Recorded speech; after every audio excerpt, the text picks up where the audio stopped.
Hello, Brooklyn Lou the Skeptic. Welcome to my live. I have something new going on here, so I want to know if I could be heard.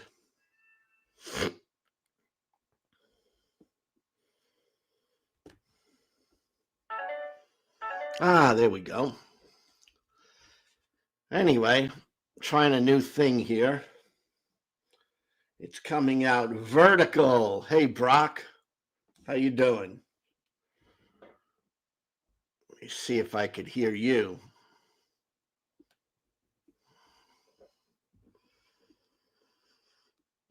Brock, can you hear me?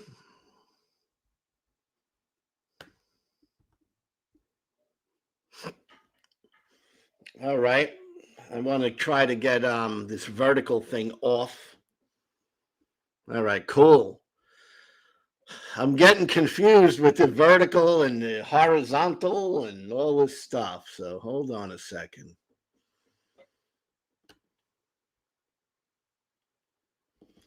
I don't know. My vertical or horizontal?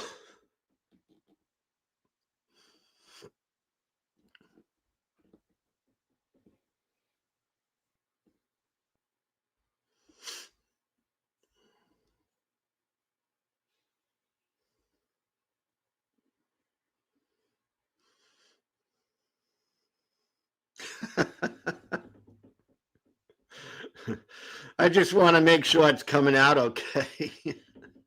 Because there's a new feature on this StreamYard, and I clicked it, and I'm not sure exactly what it's doing. It's brand new. It just came out today. It says vertical and horizontal.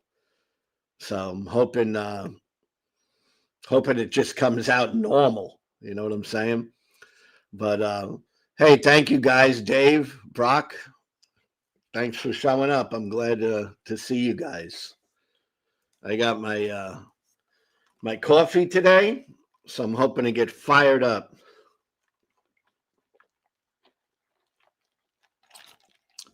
Here's the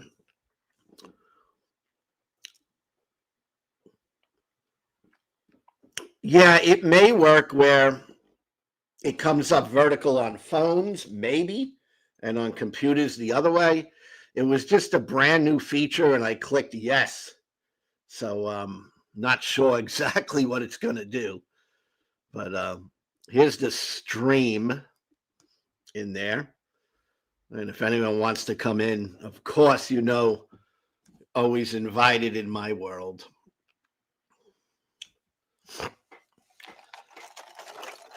Got this cool Bustelo coffee from a little Cuban shop up the road. And I know Bustelo, whenever I've had it, it's a really tasty coffee.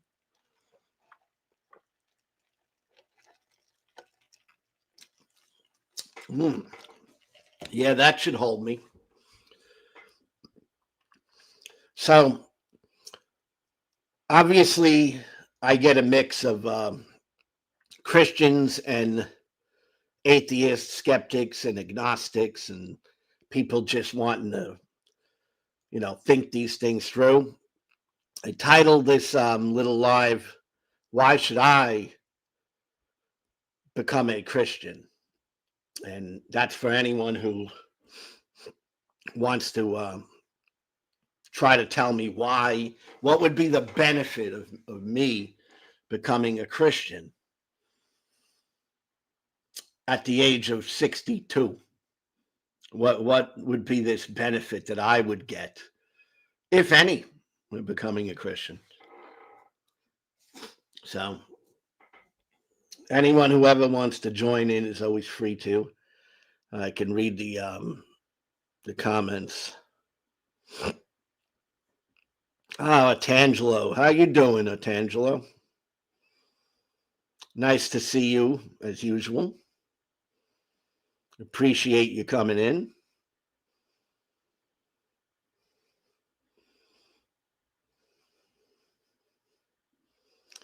Yes, now captive. I have no idea of that. I'm just seeing myself in a regular full screen. I'm not seeing any vertical, just a full screen. I'm supposing if someone comes in, they would have a spot.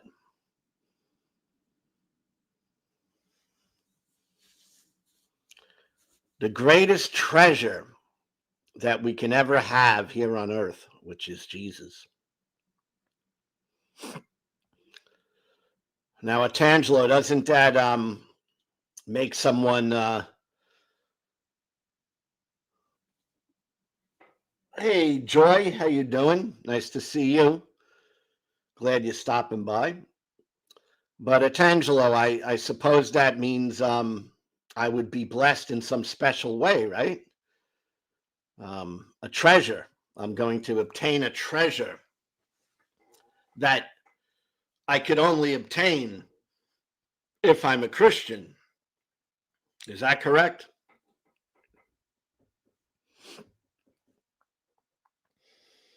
So, if I can only obtain this treasure if I'm a Christian,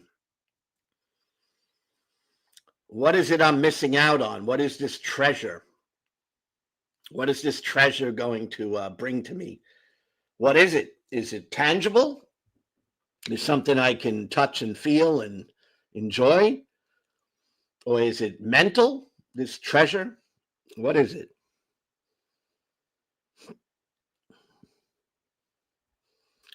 The person of Jesus.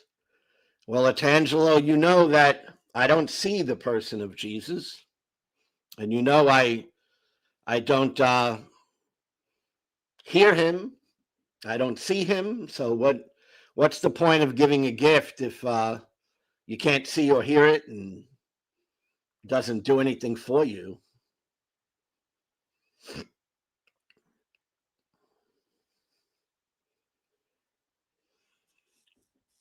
Captive, Joy and Atangelo are on your other stream. I don't even know how this stream thing is working. I wish I knew. I wish I knew how the stream thing was working. I could mess around with it to try to get back to the old way, but I don't know. It might be good just to experiment with this. I'm also for the first time, and any time I've done a stream, as far as I know, this is the first time where I can get super chats, at least according to YouTube. It says I am monetized now. So I don't even know how that will work, given I'm not actually on YouTube. I'm actually on StreamYard. So it's kind of experimental today for me.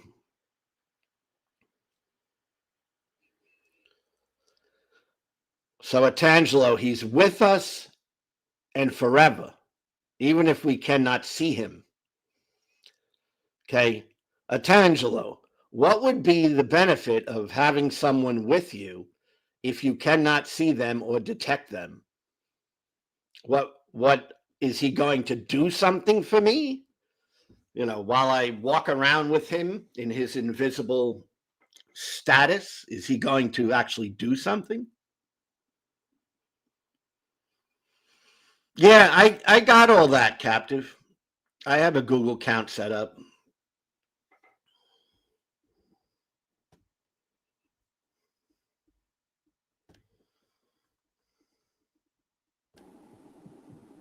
Hey, Brock. Ignore the. I was picking up my acne here. What? Ignore the on the face. I'll ignore that. What do you got? What's going on? Sorry, am I not close enough to the camera? No, I see. What's going on? What is it? That's acne. I picked that. Really? I should stop doing that, shouldn't I? Is it chicken pox or is it? No. It's acne. I've been picking up the acne. Ah, bad, very bad. And that's because you're a young man. When you get old, you don't get that stuff anymore. A little weird how that works, but that's how it works. We try to keep up with this. Joy. It is nice and it brings people joy. Joy, what's nice that Jesus is walking by our sides, but we can't see him, we can't detect him, but he's invisible, but that makes it nice. Where's the chat? I can't see the chat.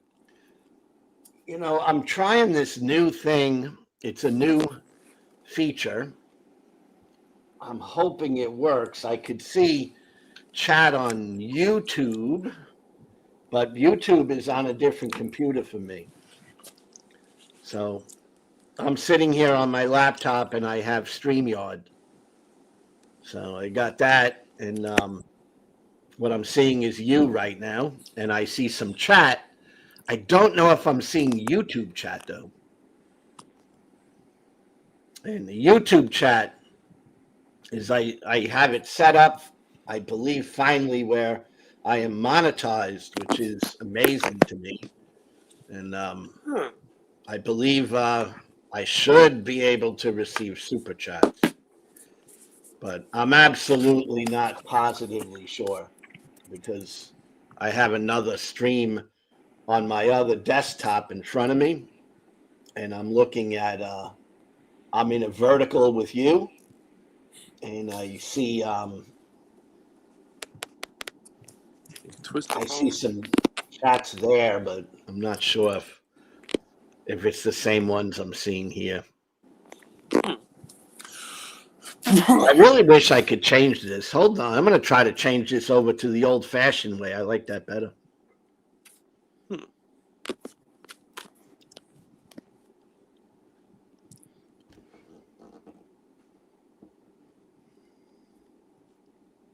It's funny. I could see two of you. It's really funny. Not something I expected. That's what I'm trying to get rid of. Yeah. Captive desk. Is that a super chat, my friend? I think so. Captive desk. That's a super chat. I'm pretty sure. Looks like we got a weird guy in the comments. And it came through. It came through on my StreamYard. It says a star, captive desk. So, thank you so much, my friend. If that's it, it must be working. Let me see if I could change this. Spotlight, layout. I don't want vertical. I want horizontal.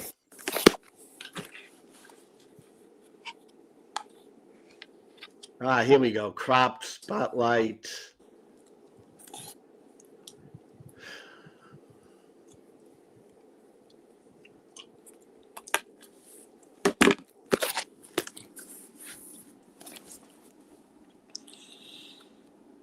Man, I don't get it. Oh, now it's a totally different view.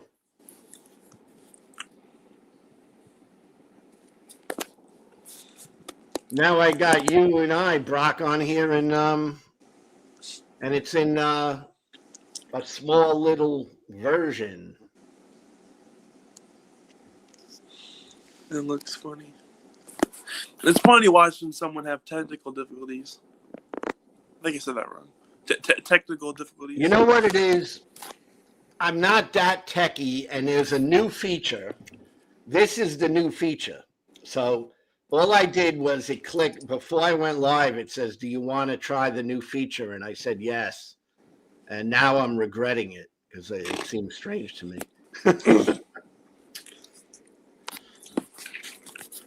I'm eating ice cream.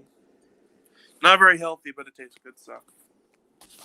Let's see. Group layout, crop layout, screen layout.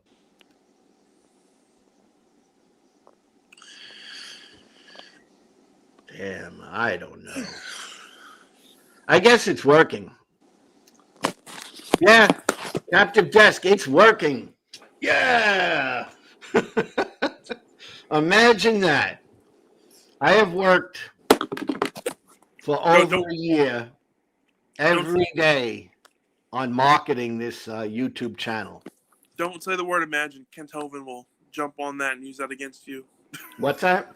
I said, don't use the word imagine because Kent Hovind will. Uh, You imagine things. oh, yeah.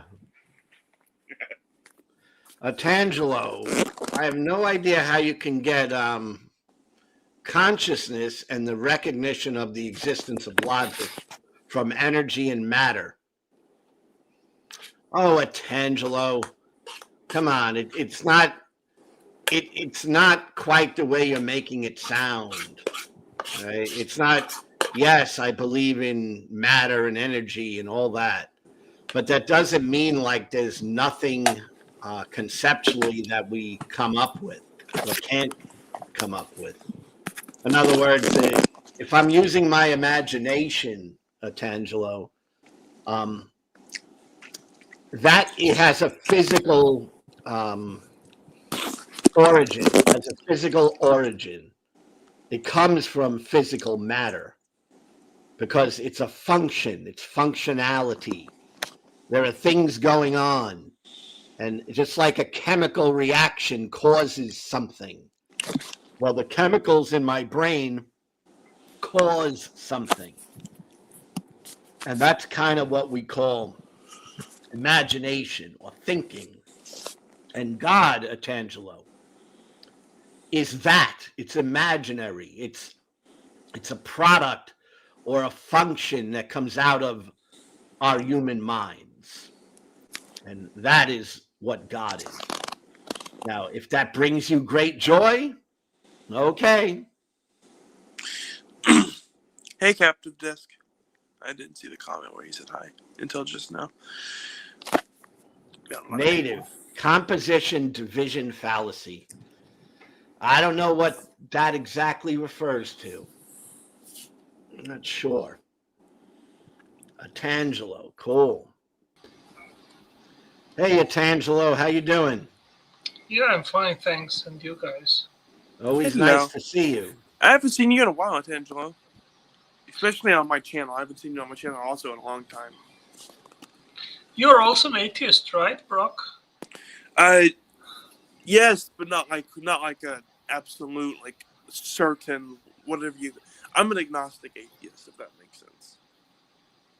I'm messing around with these screens. That's a pretty good screen, I think.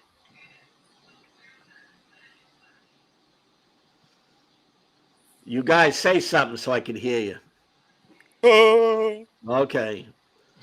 Tangelo.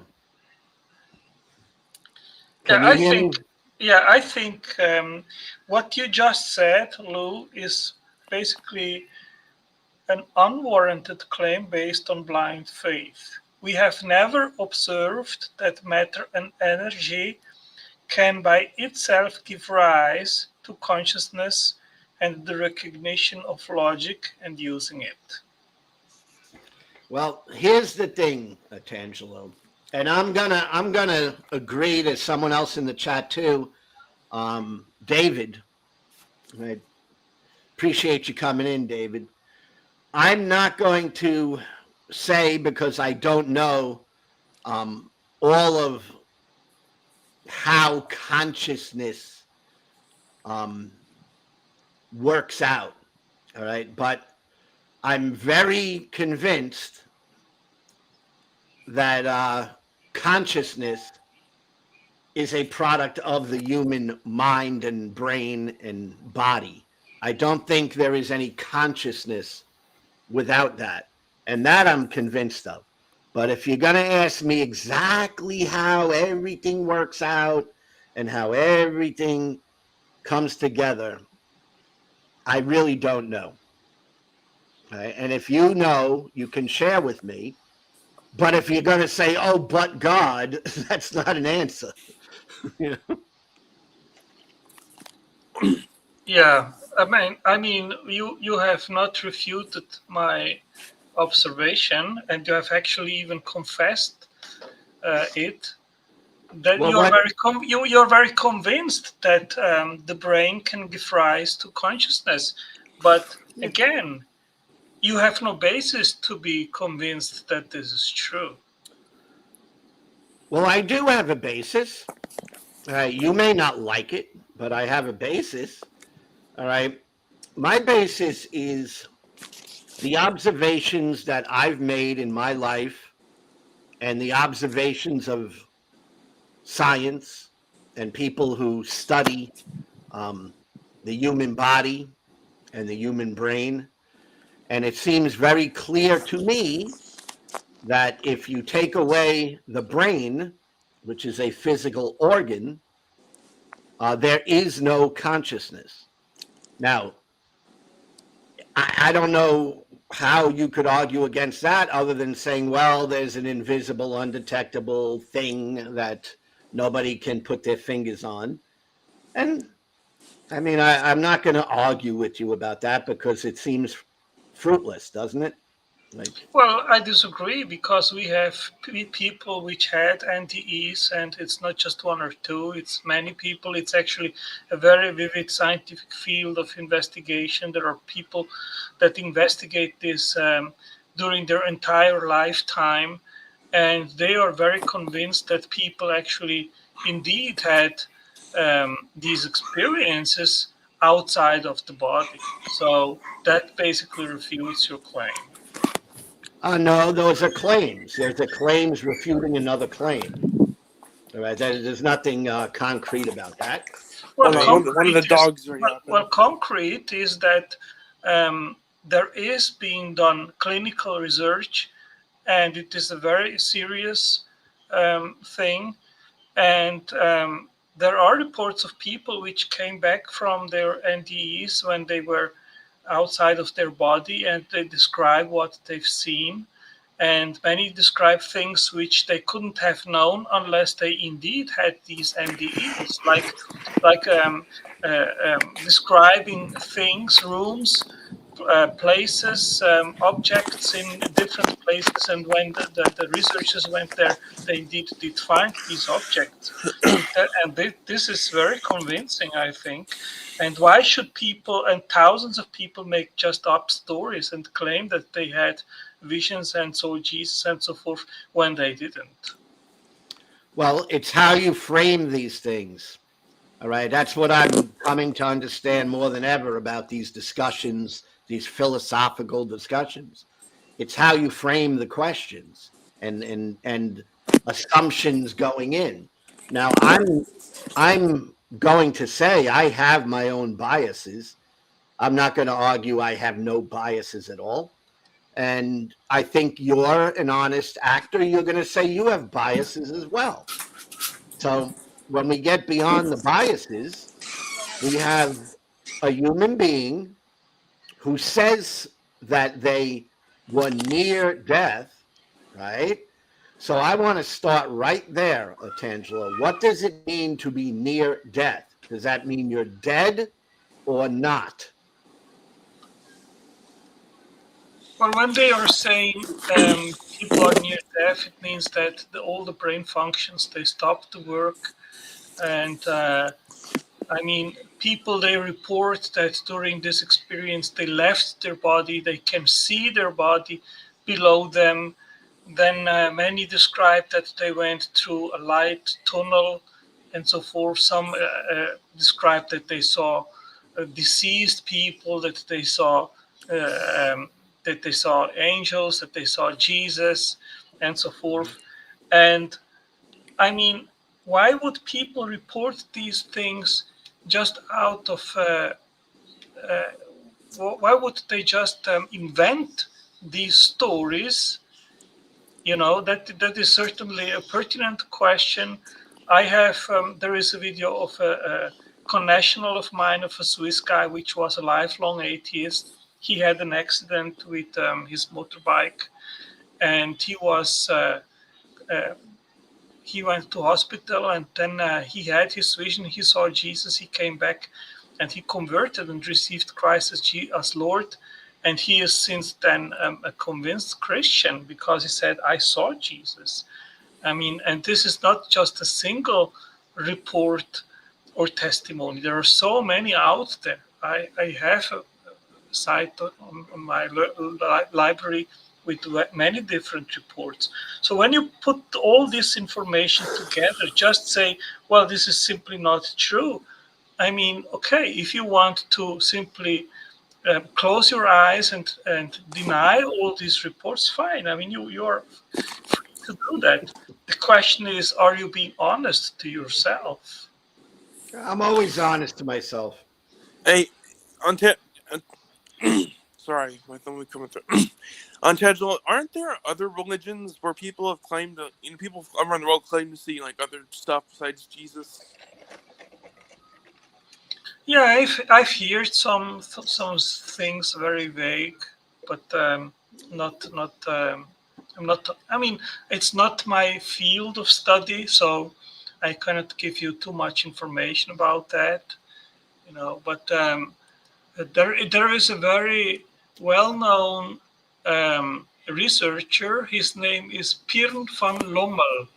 He's cardiologist, best known for his work on the subject of near-death experiences, including prospective study published in the medical journal The Lancet. And he is not a Christian, but he is someone which investigates this. I mean, I can give you here the private chat, and after the stream, you can look it up. But Tangelo,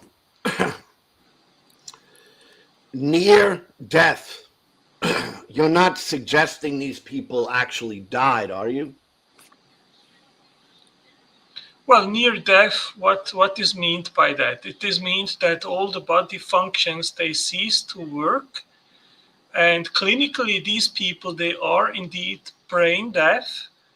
And for some reasons, they come back and then they report what So they I saw. want to really drill down on what your thoughts are. Do you then, are you saying that all the stories we hear that are near-death experiences, that these people died and then they came back to life?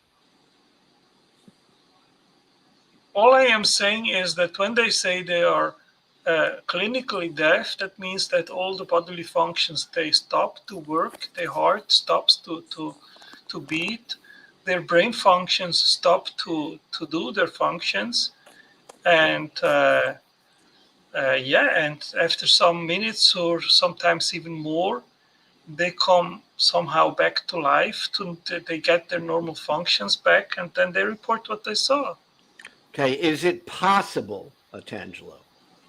Okay, is it possible that they did not die? I mean, Lou, I am not in this business to give you the precise definitions, what is meant by near death. I Well, cannot give you much more I than. think it's in the terminology, Tangelo. Near I death. mean, hey, when they say that the body functions stop to work, that the heart stops to beat, that your brain functions stop to function, I mean, what do you get out of that? What I get out of that is that when people pass away, there's a variety of different ways that they pass away. Some may pass away where they might lose their heart function momentarily, or maybe even for a few minutes. I don't know how long that could go on. But if they're revived, then they never were really dead. Dead is permanent. All right. Near death means did not die. So when I hear about near death experiences, I'm not even considering that the person died. I don't think anyone is claiming they died except for individuals. Oh, I died and I went to heaven. But that's not the way we view death. We don't view death by someone said that they died. All right. I mean, if people died and came back to life, why do we bury them? Why do we do that? All right. If we could just, I mean, I know a lot of people who have died. Okay. Should I just never consider them dead? Just always go, well, maybe they're going to come back next year. Maybe they're, going to come back another time. All right. The near death thing is a phenomenon that occurs in the human brain. That's what it is. There's nothing else to it. It's not magic. It's not people having souls and the soul is traveling around. All right. That talk about things that are unproven. I think you are making here absolute statements which you actually cannot make because you don't know all these claims if they are really true. Okay. I don't Now know. I agree. Now I agree with you that near-death people, they are not biologically dead because otherwise they wouldn't come back. I agree with you on that. But the decisive point isn't that. The decisive point is that many come back from this coma state of situation where they're very close to indeed being biologically dead, and they report what they saw. Now claiming, well, this is everything happens just in your brain and it's an illusion. I mean, sorry, but you don't know that. You claim Right. that this is an absolute fact, but Hey, again, this is a belief of yours. You hey, don't know Atangelo. it. Atangelo, be fair with me. I am not claiming I have absolute knowledge of these things. So, Then so don't state understand it. that. Then don't state it as if you had this absolute knowledge. Well, You what you don't. do you have So absolute knowledge that there's something that leaves the body and goes off into some other dimension? Do you have that? I have proof of well, that. all I have is the report of so many people all around the world which claim that they had these experiences, and this raises questions. In special, your claim that it is not possible that a mind and the soul can exist outside and beyond the brain. I have no reason to believe it. Well, I have, precisely because there are so many people which report these experiences. That's a good reason, in my understanding. So if people report something, that just makes like if there's 1,000 people that report something and it's something that is very unusual, like maybe they died and they went to Mars and they stayed there a few days and came back. If that were the case, you would say, oh, that's very compelling evidence that people die and go to Mars. See, I'm not that gullible, Atangelo. Well, I am neither, but if you put things together, then the picture becomes a little bit more different. I think actually you're a very gullible person because you basically just believe in all these things which then you can refute God. But that's also a kind of being gullible. I don't know. I mean, I try to be very rational in my approach. I try to see things in different ways. I try to understand, the point of these near death experiences, and I see nothing in these stories because I've heard the stories and I know people who have told me such stories. All right, so I'm not saying they don't exist. I understand there's stories out there, but every story I have ever heard was to me a product of the human mind. It was something that they had thought up in an unusual situation in their lives. They were not dead. Okay. My mom passed away a year ago. Is she coming back? Because it was all she's going to come back and report, well, I had a near death experience. No, because we know the difference between what is really dead and what is near death. And if you're not able to make that distinction, then whatever you're thinking about, it's far out. All right. Well, it still raises questions. Why are so many people reporting these experiences? Are they all making this up for whatever reason it is? How is it that this Swiss guy, which was a lifelong atheist after his near-death experience, became a Christian? After, as he reports, he saw Jesus. I mean, what do you make out of this? I mean, you need simply to cancel it, to say, No, well, I'm that's not not canceling it. I don't. trustworthy If Can I, somebody because it comes, doesn't fit can in I my say something? worldview. go I'm ahead, not. Doc. I'm not sure. I don't know if everything is just physical, but I do. I'm forgetting details as I always do. Um, That story of the guy, you said it was Swiss, right? Yes, I can actually give you the link. You can look it up afterwards. Is that the? Oh, you those different link you gave me earlier. I'll look him up if I remember. Do we really know that he was an atheist for all those years? Was he? I don't know if he was because I don't know much about the guy. I don't think I know anything about him really. I mean, if you want, you can even watch it and on your channel, and then you can judge by yourself if this guy is just making stories up, if he's lying for whatever reason, or if what he is reporting seems genuine. Okay, let me try explaining it this way to you, Tangelo. I have had dreams, and I have had some wild dreams, and I have seen angels in my dreams. Okay, does that mean I saw angels like they're really angels because I had a dream about it? Well, dreams and the experiences are not the same.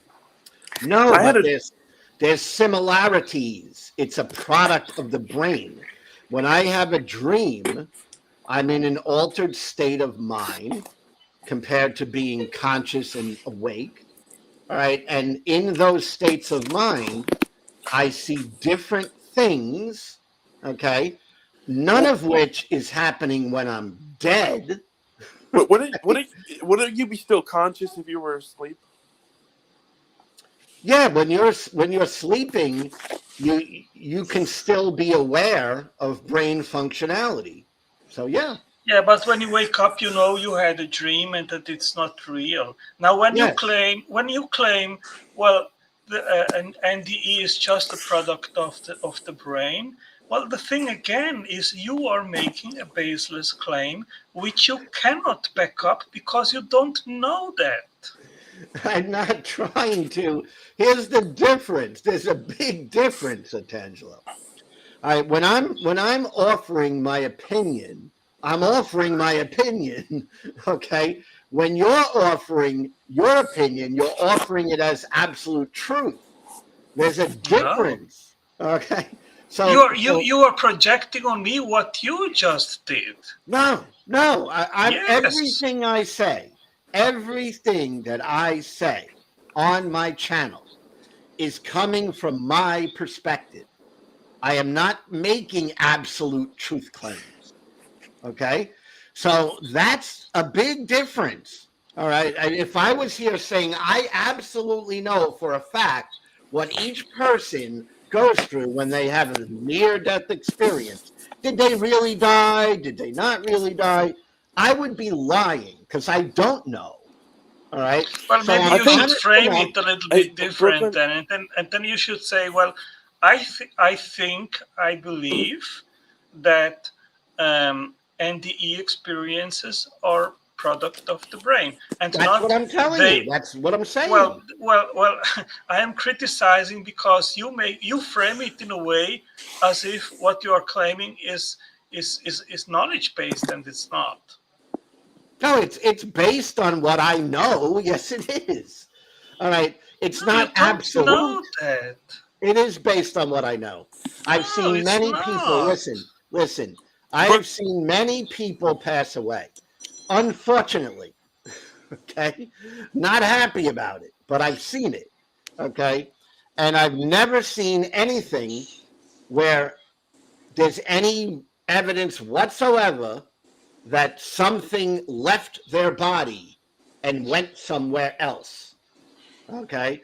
Nothing. Zero. All right. So that is based on my knowledge. I'm not basing it on nothing. Now I'm not making an absolute statement that I know all situations. Maybe you are not observing yourself, but you just made it again. But Brooklyn, I think you made a statement of fact by accident. Fuck, why can I not talk? A few minutes ago by accident, I think, whatever it was, I don't remember. It doesn't matter though. I think you did. I mean, let's put it clear here. What is a fact is that indeed many people all around the world, they report NDE experiences. That's a fact.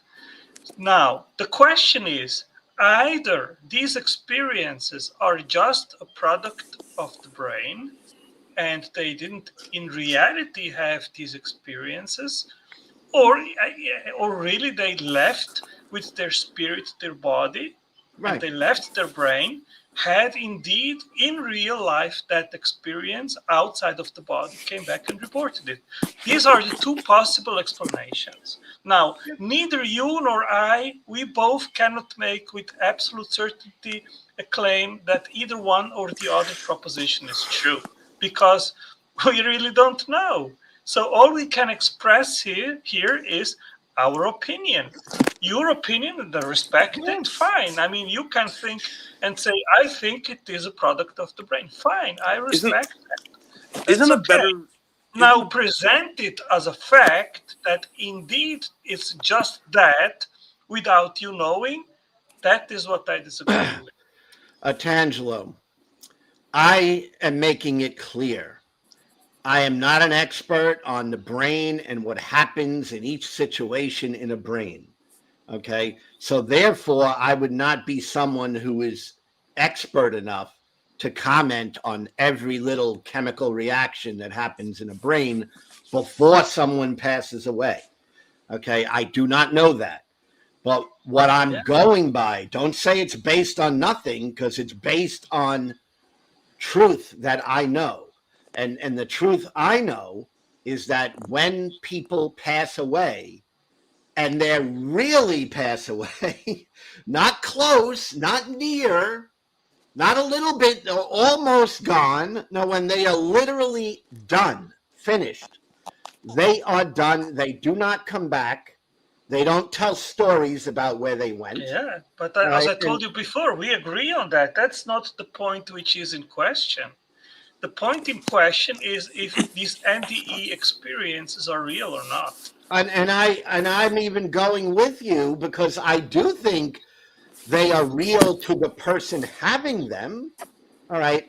I'm telling you, I have had dreams, and I woke up and I'm like, holy crap, that was real. And then I have to realize, oh no, it wasn't real. All right. But they can be like real, because that's the power of the human brain. I mean, But that's that's it. not the same that these people report. No, they're reporting everything they report.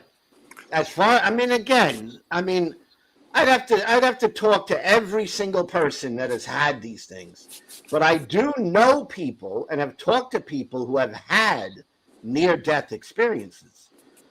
None of them thought that they were gone forever. They had this psychological thing going on in their brain. And that's it. That's all I've seen. All right. Now, you're going to say there's evidence of someone who died, and they were dead, dead, dead, like put in the grave, in the ground, dead, and then they had this experience. You're not going to come up with any such thing, because nothing like that has ever happened. Okay. And you have to recognize that. If you're going to say, I'm not denying people, you're saying I'm denying people's experiences. I'm not. All right. But Lou, as a materialist and a naturalist, you don't only need to believe that the mind can be the product of the brain and of evolution, but you need also to believe that life itself can be the product of chemistry just coming together in an organized way, and then cells and self-replication and information in the genome and the genetic code and all this stuff. You need to believe that this is indeed possible to come about by unguided random natural means. And the more you actually go into this and study this, the more you understand how unlikely that is. And nonetheless, you need to stick to it if you want to uphold your naturalistic worldview. Look, I don't understand what it is that you feel is something unnatural. I don't even understand it. It's like, you know, to you, it appears that something unnatural is just a person thought something, and tell me if I'm wrong. I mean, that's what you're saying. You're saying that if a person thinks something, well, that's not of this world. But Well, I'm what telling is you, unnatural I to believe it me, is of this yeah, world. Lou, what is unnatural to me is to believe that a non-mental process can create a blueprint or an instruction manual to make a machine.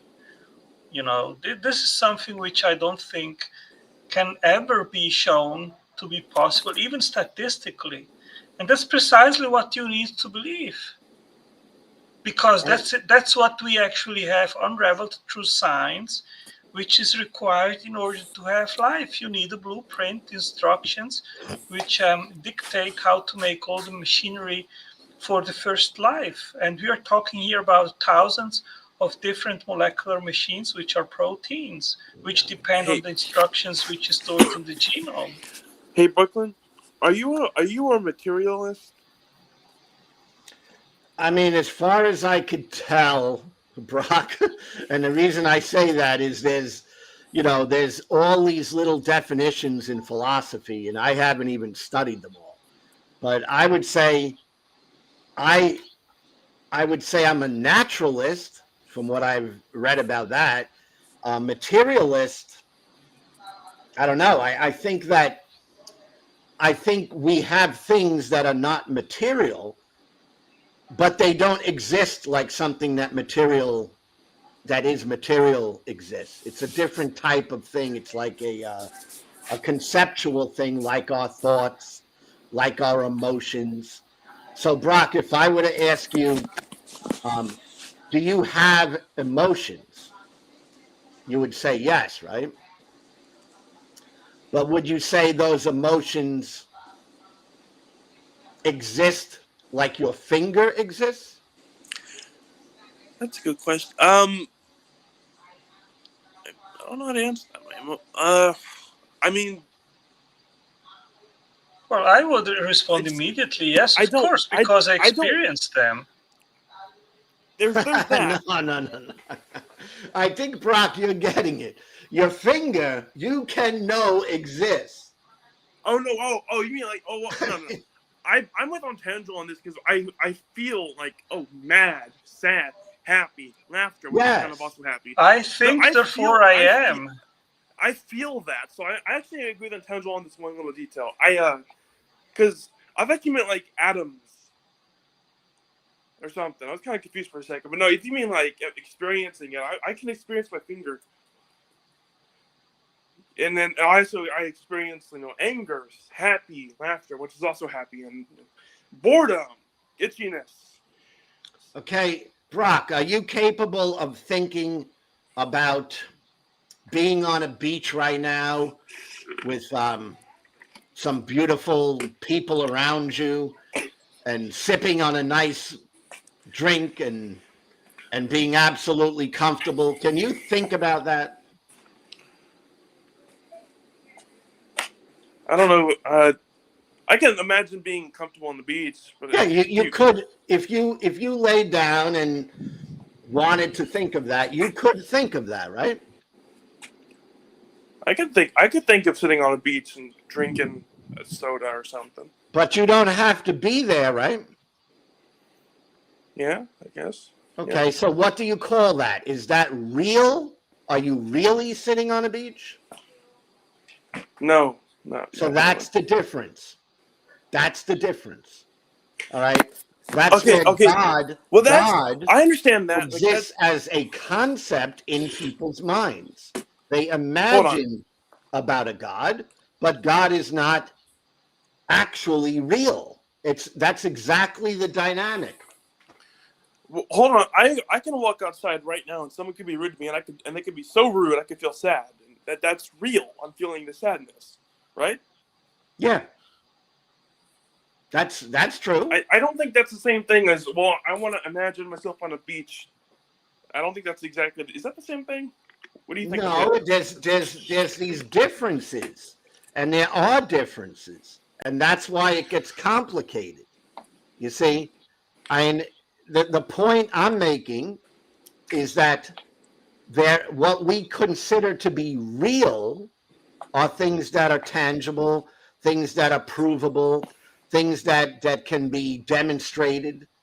Okay, if you told me, well, look at my beautiful girlfriend right next to me, and we all looked and we go, well, there's no beautiful girl there.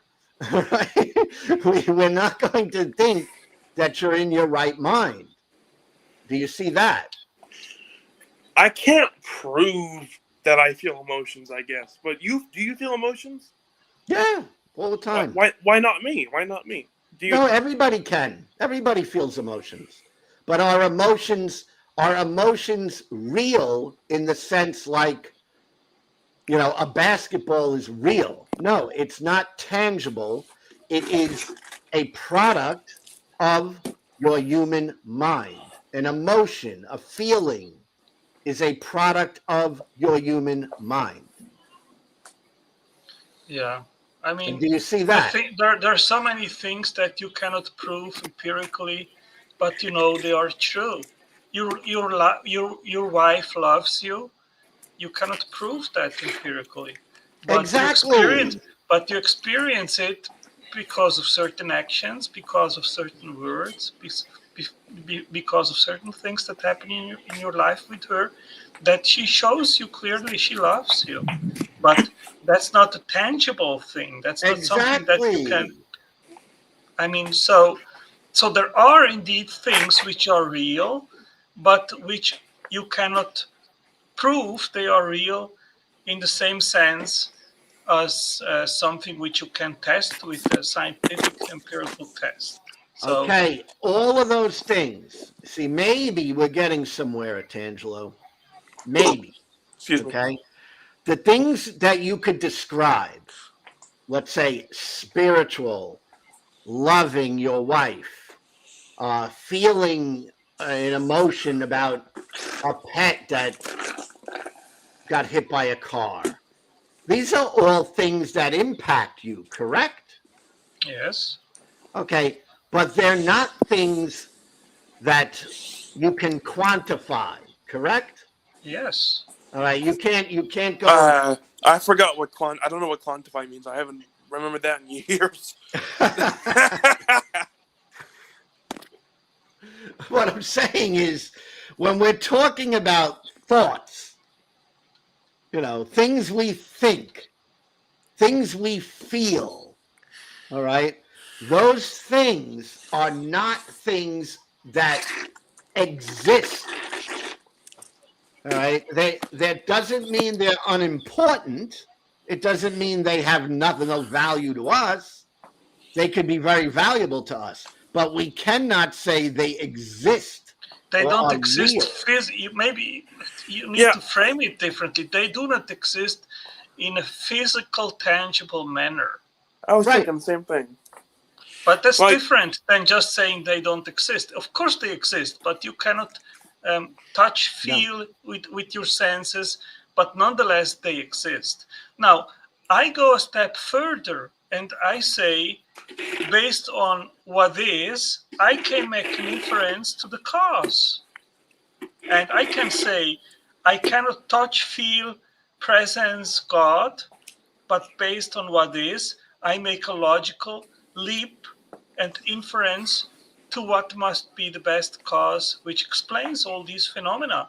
And I think that God is the explanation which fits better to many phenomena which we experience in this world.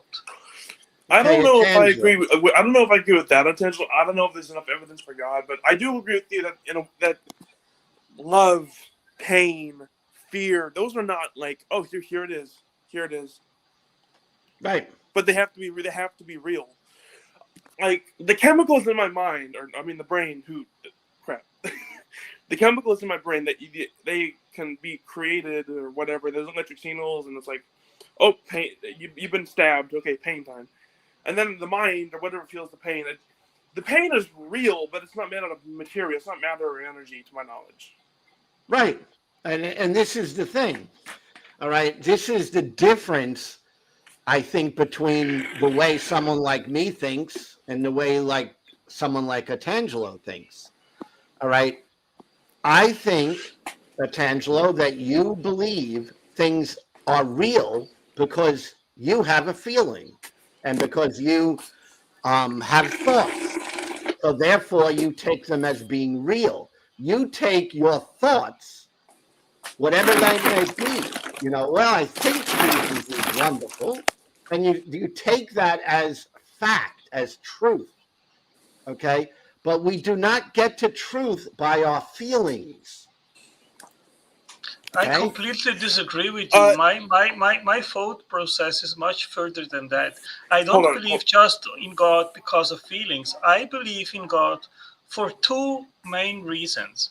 One is direct revelation in the Bible, and secondly is natural revelation, which is also called natural theology, or the physical world, which needs an explanation. And I think that God fits as an explanation for all these phenomena which we observe in the natural world, which is the universe itself, which is based on laws of physics, which is fine-tuned, which most likely had a beginning. Then we have the origin of life, which is based on instructional information, which it's based on molecular machines and on language. The genetic code is a language. And if you ask yourself, well, what fits as the best explanation and cause and origin of all these phenomena? And I say, I think mind is a more adequate first cause of all these things rather than random, unguided natural accidents, because we know that minds can instantiate all these things, while we have never experienced that random accidents can do so. On Tangelo, I had some thoughts, but I forgot because you went on for way too long. Tangelo, I think I'm in you the middle, and you guys have are on the left a or right. belief system. Do you understand that, or you disagree with that? You have a belief Of course, a system. worldview, whatever it is, either a theistic or naturalistic worldview, is a system of beliefs, which is consistent of many different things that you put together and then to come to a convergent outcome, which is either theistic or atheistic belief. Yes, of course. Okay. Does belief, right? Here's a question I want you to answer directly. Does belief make something true? Of course not. Okay. I think I So see what we believe can be false. Is that correct? Yes, of course. So what you believe can be false. Correct? Yes. Brooklyn, Yes. can I say something? So Yeah. if I were to believe that God is or is not real, if I were to go, okay, I know he's not real, or I go, I know he is real, that could be either could be true or false. But if you punch me in the face, but not that you would do that, but you get the point. Like, I know if I feel the pain, that's different. I know that that's real. It's real pain. That's different. Yeah. Well, I think pain is physical. I mean, maybe to a degree, because it's like maybe there's like a non-physical mind, maybe, and then like it feels pain because it's something to do with the brain and the chemical reaction or something. Maybe. How do you know that pain is physical? How do you know that? Well, I'm gonna ask Brock something. Could I give you pain by thinking something? If I don't think you can give me pain by thinking something. So in other words, if I'm over here and you're over there, and I sit and I conjure up a thought where I'm going to give Brock pain, can I do that? Doubt it. Me too.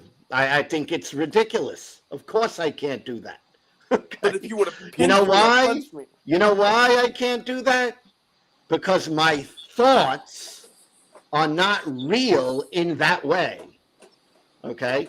But if I was there and I punched you, then you might feel pain because my fist is real and it's there. Okay? So this is what we're talking about.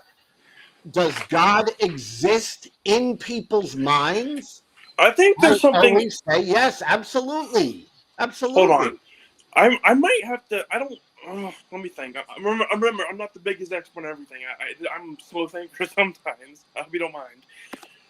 Let me. Crap. I just dropped the phone. Sorry. Well, I forgot what I was gonna say. Could you repeat that? I was just saying, whatever thoughts I have cannot give you pain right now. And I think you agree with that, right? And what did you say after that? I need to remember this stuff. But if I was there and I was in your room and hit you, you could experience pain because I'm there. I'm real there. But my thoughts will never give you pain. Okay? Because my thoughts are just a product or an emergent property of my brain and will not affect you physically. Will not do it. Okay? Otherwise, I could just cast a spell on you and we could all run around casting spells on each other. All right? And that's magic and it does not work. It's fake. All right? And at least it don't work for us. Religion is fake. It's the same thing. All right. I mean, Artangelo can pray that I might feel bad and then God will move and nothing's going to happen. And Artangelo can pray that, you know, tomorrow I wake up and Moses comes to me and speaks to me and it's not going to happen. I'm still don't remember what I was gonna say, so I'm sorry. I if only I didn't drop the phone. Crap. Our thoughts do not prove anything. Don't prove anything. There's that's making me ring a bell, but I'm still not remembering exactly what I was gonna say. My thoughts do not prove anything. I mean, You know, Lou, there are things that you can test actually and then come to conclusions which are based on these tests. And you can do that also in regards of God's existence or not. And Yes, you know what? and if you have a test, Tangelo, this is an open challenge for me. And it's an open challenge to anybody who's a believer. Okay, not just you, anybody. But if you have a test that we can run for the existence of God, I'm all for it. Let's run it. Right. So I think that the intelligent design proposition can be tested if it's true or not. How can it be tested? It can be tested by demonstrating that alternatives are false. Hold on. And once. Hold on, Tangelo. That's not what I'm getting at. But that's what I am getting. But that's what I am getting at. But you and I'm trying to explain you that. You believe in the Christian God. Is that correct? But that's not the point that I am getting at right now. Well, intelligent design doesn't prove the Christian God to begin with. No, it doesn't. And that was not my intent to prove you the Christian God. But it was my intent to show you the first step in a cumulative argument for the Christian God, which is that naturalism is false and theism is true because of this test. Okay, I'm going to play with you. What is the test? Now, you already said it's not going to prove the Christian God. So, right. So, I mean, that's funny because you're a Christian. You think you would want to prove the Christian God.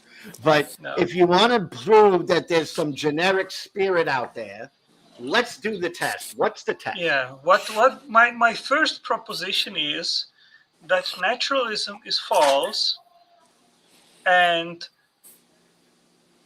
it is true that there must be an eternal, powerful, conscious mind, a person, which created life. Okay, and I don't characterize that deity or that mind further than that. So I don't claim it is the Christian God. But what I am claiming is that a mind has been shown to have the capability to instantiate instructions to make devices with specific functions. I, as a machine designer, I have learned that, and I can do it, I have and learned I know that, that it's and I can possible. do it, and I know that it's possible. Someone has. Sorry if I glitched out. I had to put the phone on the charger. Tangelo. No, it's not me. Rex It must be Brock. Lear. Must be Brock. Okay. Okay. What's that squeaking sound? Brock, I can think you that's turn down on your way. microphone.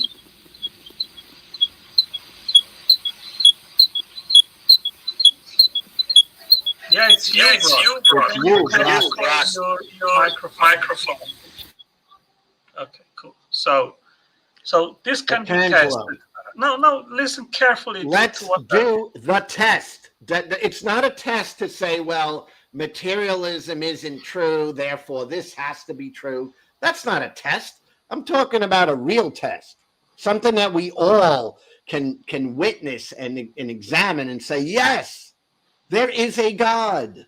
All right. Yeah, that will never happen. And if that is your burden of proof to accept that the deity exists, then you will never get there. Okay. So Because would you say?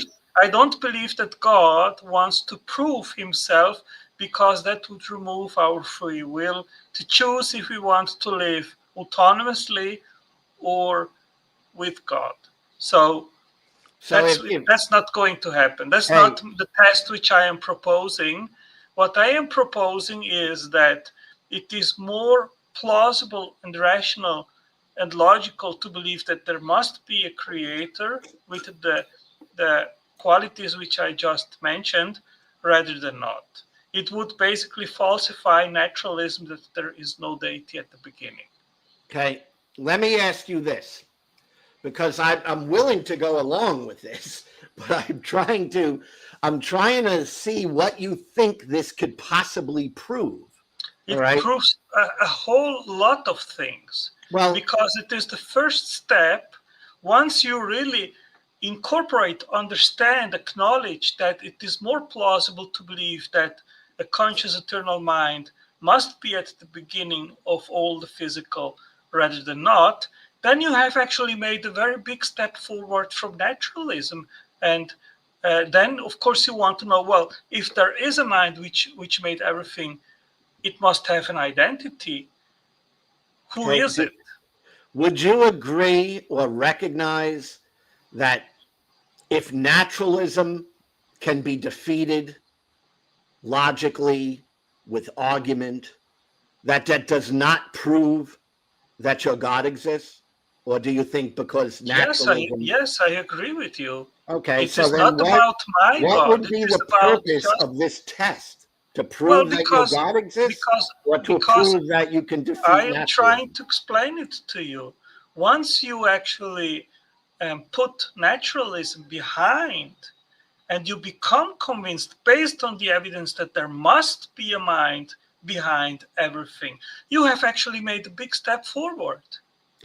But I didn't get there yet, even if I went that road. And I am trying to explain to you why it is rational to believe that there must be such a mind rather than not.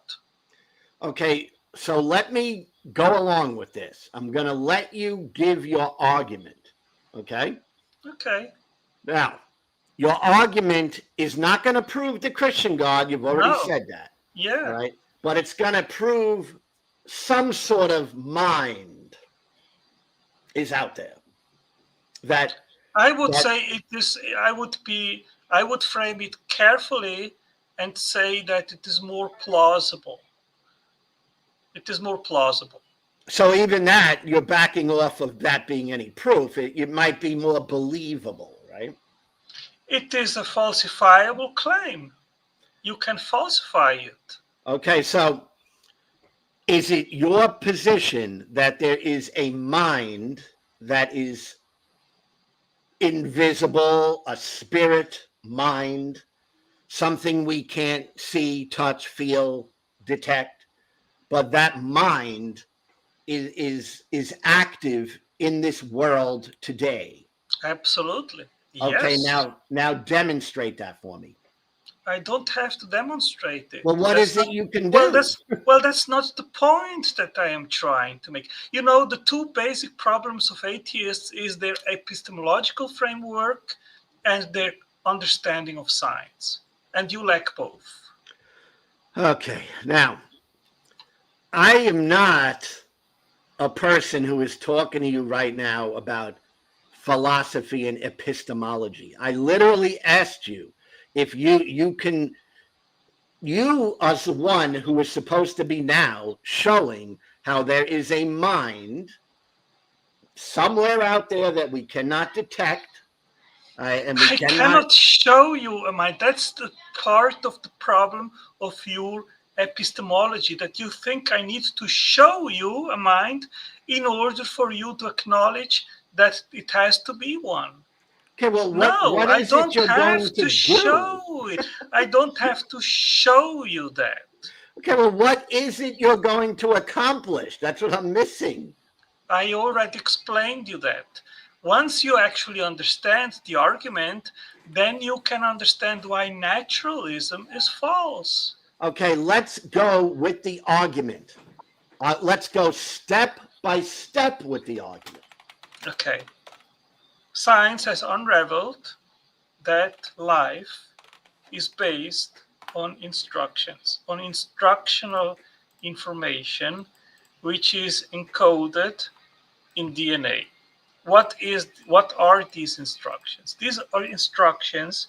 They are conveyed by a complex specified sequence of nucleotides which dictate how to make molecular machines, which are proteins, which are the working forces of cells upon which life depends. So there is no Just life. curious. Just curious, real quick. What source are you getting this from? Well, that's basic science. What source? Do you have any sources to cite, or are you just talking out of nothing? Is there Well, a you source can. or a science review paper that we can look this up on, or? Well, by Bruce Albert's book, The Molecular, what is the name? Any peer-reviewed papers that we can look up? Yes, of course. I mean, this is common knowledge. This is not a secret that I'm telling you. I mean, what is the function of DNA? It is to store instructional information, which is what life depends on. That's no big deal. So are you saying that? Know that? I don't know. Let's go cut But that's through the nature. chase. Yeah, let's cut through That's the nature. chase, Tangelo. I don't know if. Wait. What does it mean that's nature? You're trying to claim naturalism is false, but that's naturalism. That's nature doing its thing. Evolution does its thing like that as well. That's Naturalism nature. Naturalism. Well, no, you are straw manning That's not what false. naturalism.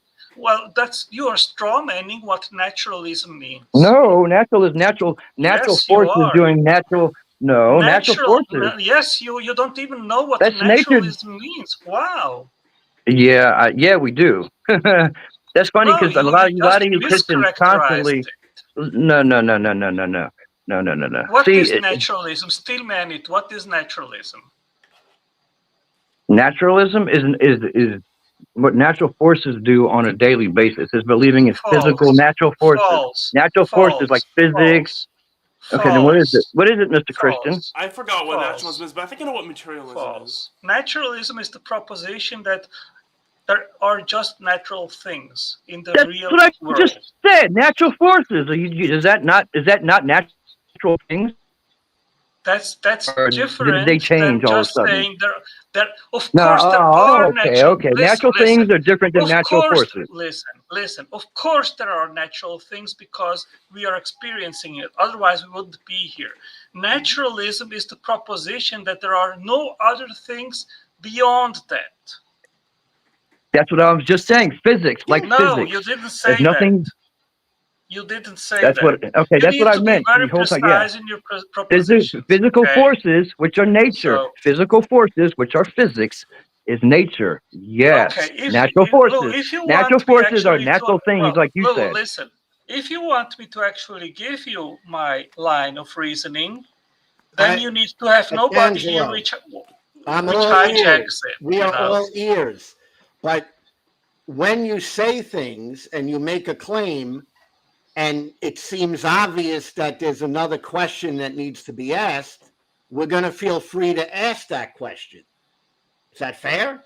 Yeah. Yeah, So but that's continue. not what just happened. So let me You continue. just misconstrued Wow. what I said about naturalism. I literally said Okay, what you Lou, said. I'm coming back Same another thing, dude. time. It was Same nice thing. to All meet right, now you. keep going. Okay, Keep going. bye. Aw, Wow. I wanted to hear what he had to say. Now, look, hold on, Lou. Let me get Honestly, this right. And was I wrong about this? Natural forces is what naturalism kind of is. You don't believe in nothing else but the natural forces in the universe. Physics does this, As far as right? I understand it, that's Evolution pretty does much this. what that. As That's what I far as I just said. understand it, that's naturalism. Yeah. And that's what I just said. He said natural things do their thing. And I'm like, I was thinking about it. Like, how can you say natural things when I just said the physical, it made no sense. Like, and that's what I was Well, trying to get out of here's him. the Like, thing. Here's the thing. Naturalism is what you described, as far as I understand the word.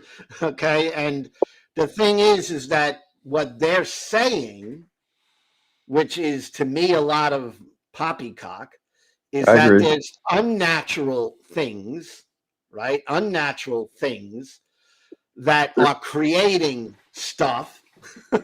I see. So they're trying to go with the God of the gaps. Like, oh, well, so God did it. Unnatural, so That's we what don't know. I mean. God Pretty did it. much, that's what I see. I mean, That's I what I got out of what you just like talked and what you just said, or what it yeah, sounded they're like to trying them to is, say that there's unnatural things, and we don't know forces, about yes, that nobody can quantify or look at or yet.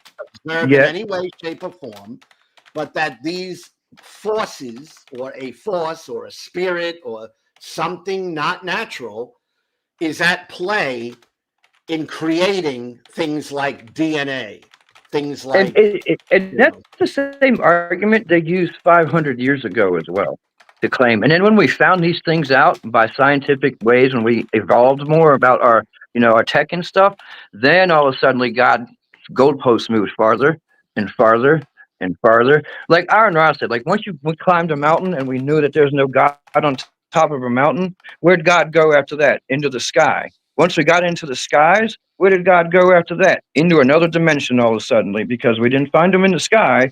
We didn't find him on top of a mountain once we climbed finally. I mean, it took us a little while to get there, but we finally got there. And then when we got there, we saw no God. And then they said, oh, wait, God's not there. He's up here. You can't get him now again. It's like, okay, now you're trying to change the explanation of what you're saying, what naturalism is. And to me, it made no sense because, like I said, that's the way I know it. Naturalism is natural forces, evolution, Big Bang, that kind of stuff. It's natural. I here's, mean, you and I agree. I'm always willing to listen to, you know, the new other thoughts. side. All right. But the arguments seem to just fall apart because they're based on nothing more than, imaginary claims. That really is the bottom line of it. It's like, well, I know that DNA was created by a mind. They'll say stuff like that. And it's like, well, how do you know that? You know, And the there's funny no thing answer. is they'll say that kind of stuff with no evidence behind it, but then when you look into the peer-reviewed papers, like, no, DNA is created by RNA, which is a lower form of DNA, which now they're starting to find nucleides and peptoids and stuff like that is in making the RNA. So it's like they want to move their goalposts. They didn't find this. Well, okay, we found this, so God. It's like, well, are you Yeah, just are you cherry picking the evidence here? So because you already have a predetermined outcome that God did it, so you already have it in your mind that you're looking for what God did. I mean, and you're not in the that's and that's how I see it. I that's mean, what I said. And that's what I see. and they always try to come back to this belief thing of they got evidence, but they damn sure aren't showing it to anybody. It's like you got a Nobel Prize waiting if you can show that. Like, and they discount so many other religions. Like I was listening to him talk about near death experiences, and I'm like, well, what about other religions that have near death experiences to their gods? They don't see Jesus when they have near death experiences. They see their Hindu god, or they see, they see other gods. You can't just deny them because you're a Christian, or Christianity thinks that they're the devil all of a sudden. Like, that's wrong to do to them as a humanist. You can't do that as a humanist because they're humans, no matter what religion they are. It's society that it builds us as the type of people we are. It's not the religion. And people are like, well, it's the religion. It's like, well, then why don't they ever see Jesus Christ? Why doesn't a Hindu ever see Jesus when they die? Is if they did, then I would start maybe thinking, okay, maybe there's something to this. Or if a Buddhist had a near death and said, I saw Jesus and Abrahamic God and Jehovah, and I became Jesus. Oh, okay, then maybe something like that. Okay, and then if multiple religions started seeing that at the same time, then you can kind of be like, okay, maybe let's look a little bit more into this. But you can't say that, well, God's real because near-death experiences, yeah, those are by Christians who have been raised in that type of culture and society that God was the one always around them, not Brahma. You know what I mean? Like, they're raised in that. So when they I see it try and they to die, the I human try has to break down these arguments so that I can actually understand them as we would say, steel man them, right? I try to understand what the point is. And when I break down that type of argument that he was given, it's like, well, we see some really complicated stuff like DNA. Must be a god. That's ultimately well, what they're saying. a lot of things he was also ignoring is what a lot of also Christians do is neurology, because a lot of these brain functions that have been recorded, documented, that when people get near death experience, the body releases a slight amount of DMT, which we all know what DMT does. It makes you hallucinate. And this is fact. We have it in our bodies, and it's in our adrenal gland where our adrenaline is. And when we have near death, this is where they think a lot of these near death experiences come from. When we die, our brain floods with the DMT, and we see all these, stuff that goes on and yada yada yada. And some people don't see anything. It's just nothing. They wake up the next day and they're out of their coma or whatever happened to them. And a lot of these Christians don't look at the neurological fact of a lot of these studies. That's why I was asking him for these studies. He keeps asking. I was like, "Well, what are these studies are you talking about?" Because I need to see we need to see neurological studies from neurologists and people who put people underneath like anesthesiologists, because they see a lot of this stuff and they put people to sleep. Because a lot of these sleep drugs get you to that near death, like almost experience level kind of, I guess, a euphoria of what they would have. And it's like we got to see some of these studies, because you can't just claim something this big as God and then make us be the ones to prove it when you're the one claiming it. You claiming you have all this evidence for God, but then you can't show it. But then you try to make us out as we're the ones who have to show you the proof. The burden of proof is on the Christian always. Of You make the big course, proof, you got to have the big evidence. You don't have the of big course, evidence, you're full of shit. No offense, but you're full of shit. of It's like, course. don't. And I totally try to give every Christian the opportunity to give their entire argument. It's Okay. always the same ones I've seen, though. I do the Always the same. same ones. I want to hear the entire thing. I don't want to miss something. All right. But ultimately, it always comes down when you get down to the bottom line. It's just, well, I believe it. That's the end of the conversation all the time. And belief is subjective, and a lot of people have this subjective beliefs in anything, and that's what and subjective isn't evidence to objective what it should be or what facts are. You know what I mean? Like, you want to show some facts, you better show objective evidence, and you better damn be sure proof that's what it is. Otherwise, you're gonna look like a dumbass for assuming something that you have no evidence in. Like, and that's what I see a lot of, and a lot of that is just, I think, pure anger, because what it does is it challenges, when we ask these questions, it challenges their faith, it challenges their beliefs in their mind. A lot of them can't get beyond belief and feeling and as the same thing. Like they worship that Bible as God itself. It's like it's an idol to them. The Bible is their idol, and their idol. They don't realize they're idol worshiping, which they are, but it's an idol that you disbelieve anything in there, you're attacking them personally. And I've seen it with a lot of my family. Like they're Christian. If you even question the Bible, it's you're attacking them personally, and they want to shut it down immediately and not talk about it. And it's like I'm not attacking you. I'm asking you why do you believe in this over this and in contradiction. Like I know you're smarter than not to believe a contradiction, but why? Like you get it, like they take it as a personal attack. I've noticed, like, how dare you attack me and the Bible and my faith and my belief? And it's like they can't get around that you're not. It's not a personal thing to them. You know what I mean? It's not always a Yeah. personal thing. It's just us. It's always us asking, why do you believe? Here's some contradictions in what the belief is. Go, and they're like, oh, how dare you? And you're like, whoa, like, and don't use no arguments for evidence. Like that's rubbish. Like, I mean, you and I seem to think alike, lone atheist. oh yeah, man. Oh yeah, and I've been dealing with the last couple of weeks. I've been seeing a lot of Christians, and I've been seeing these, and the more I've stepped back from it, I mean, I'm not trying to sound like crazy, but they seem more like sheep to me now. It's kind of like they all believe in, and this is one thing I haven't watched a video I got on yet, but it's something that you guys might put a word in ethics. I see you on. You got some good insights. Why do smart people believe in stupid shit?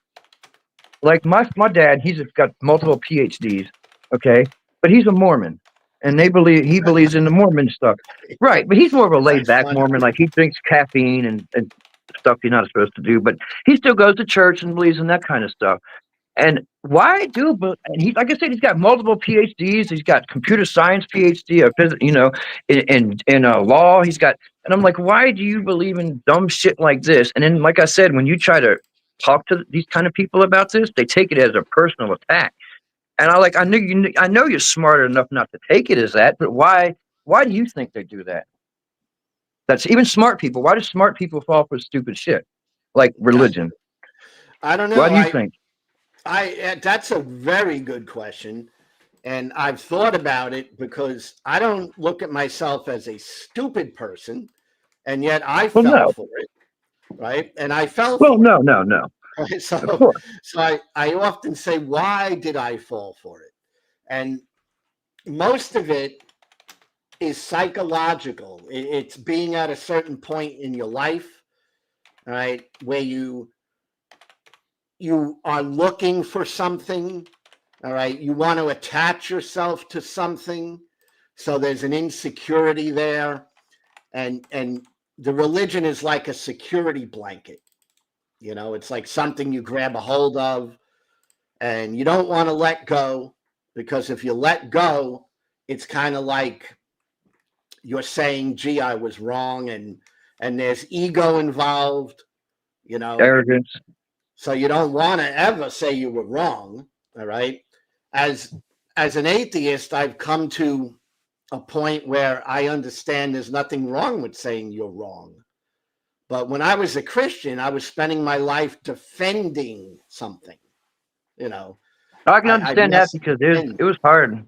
It was hard to even let go of supernatural stuff. Like I was never a God believer, but like ghost and stuff like that. And now I don't believe in no ghost or soul or and none of that. But that was still a hard thing to disbelieve because I was like, there's at least some kind of physical energy left after we die because our brains are putting out electrical output. So there's got to be something left, and quantum physics say energy cannot be destroyed. So there's got to be some kind of soul or spirit, or even that concept is hard to let go for even some atheists, I've noticed, because it was for me, because there was kind of like that last little bit of there's still maybe something supernatural there.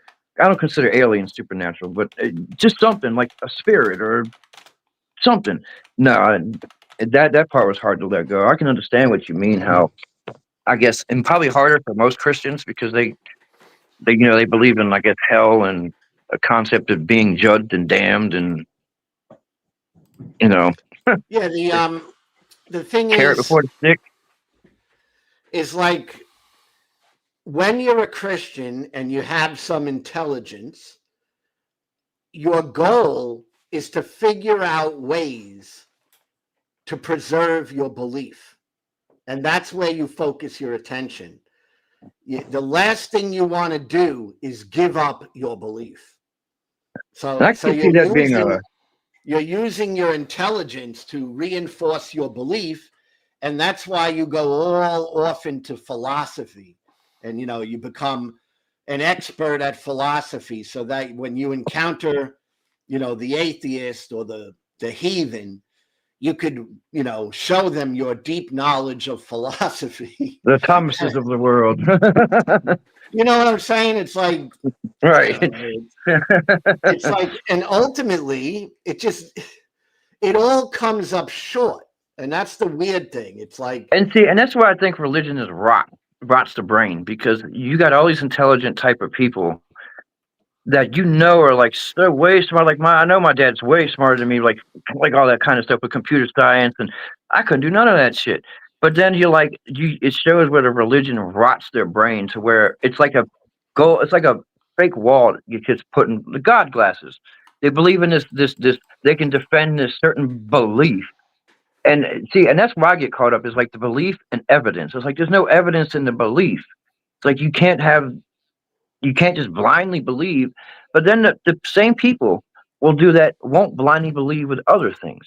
Like if you tell them that leprechauns are real, or that Martians landed on Earth, they'll be like, "Oh, you're full of shit," or spirits are real, and they'll be like, "Oh, you're fake," or you're just. But it's like that's where I get caught up. Is these same smart people get corrupted by religion, but then can't see past the hypocrisy that we're doing the same thing about our religion. No, there's nothing funny here, but you're funny because you believe in leprechauns and there's no such thing, and yada yada yada yada. It's just it mind boggles me at how some people can just grip a certain faith and belief and then take that logical step to put that over the facts. But then everything else, they put the facts over the belief. It's like, why is that one thing fucking just the one thing that does it? And it, religion, and that's how it shows that religion is one of the rots of man's brain.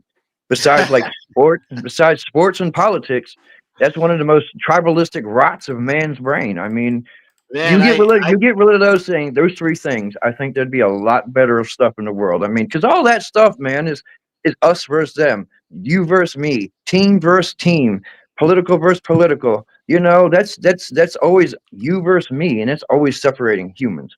And as a humanist, you can't be a real humanist. You can't be always you versus me, you versus me, you versus me. It's got to be we all do this together as humans, as a society.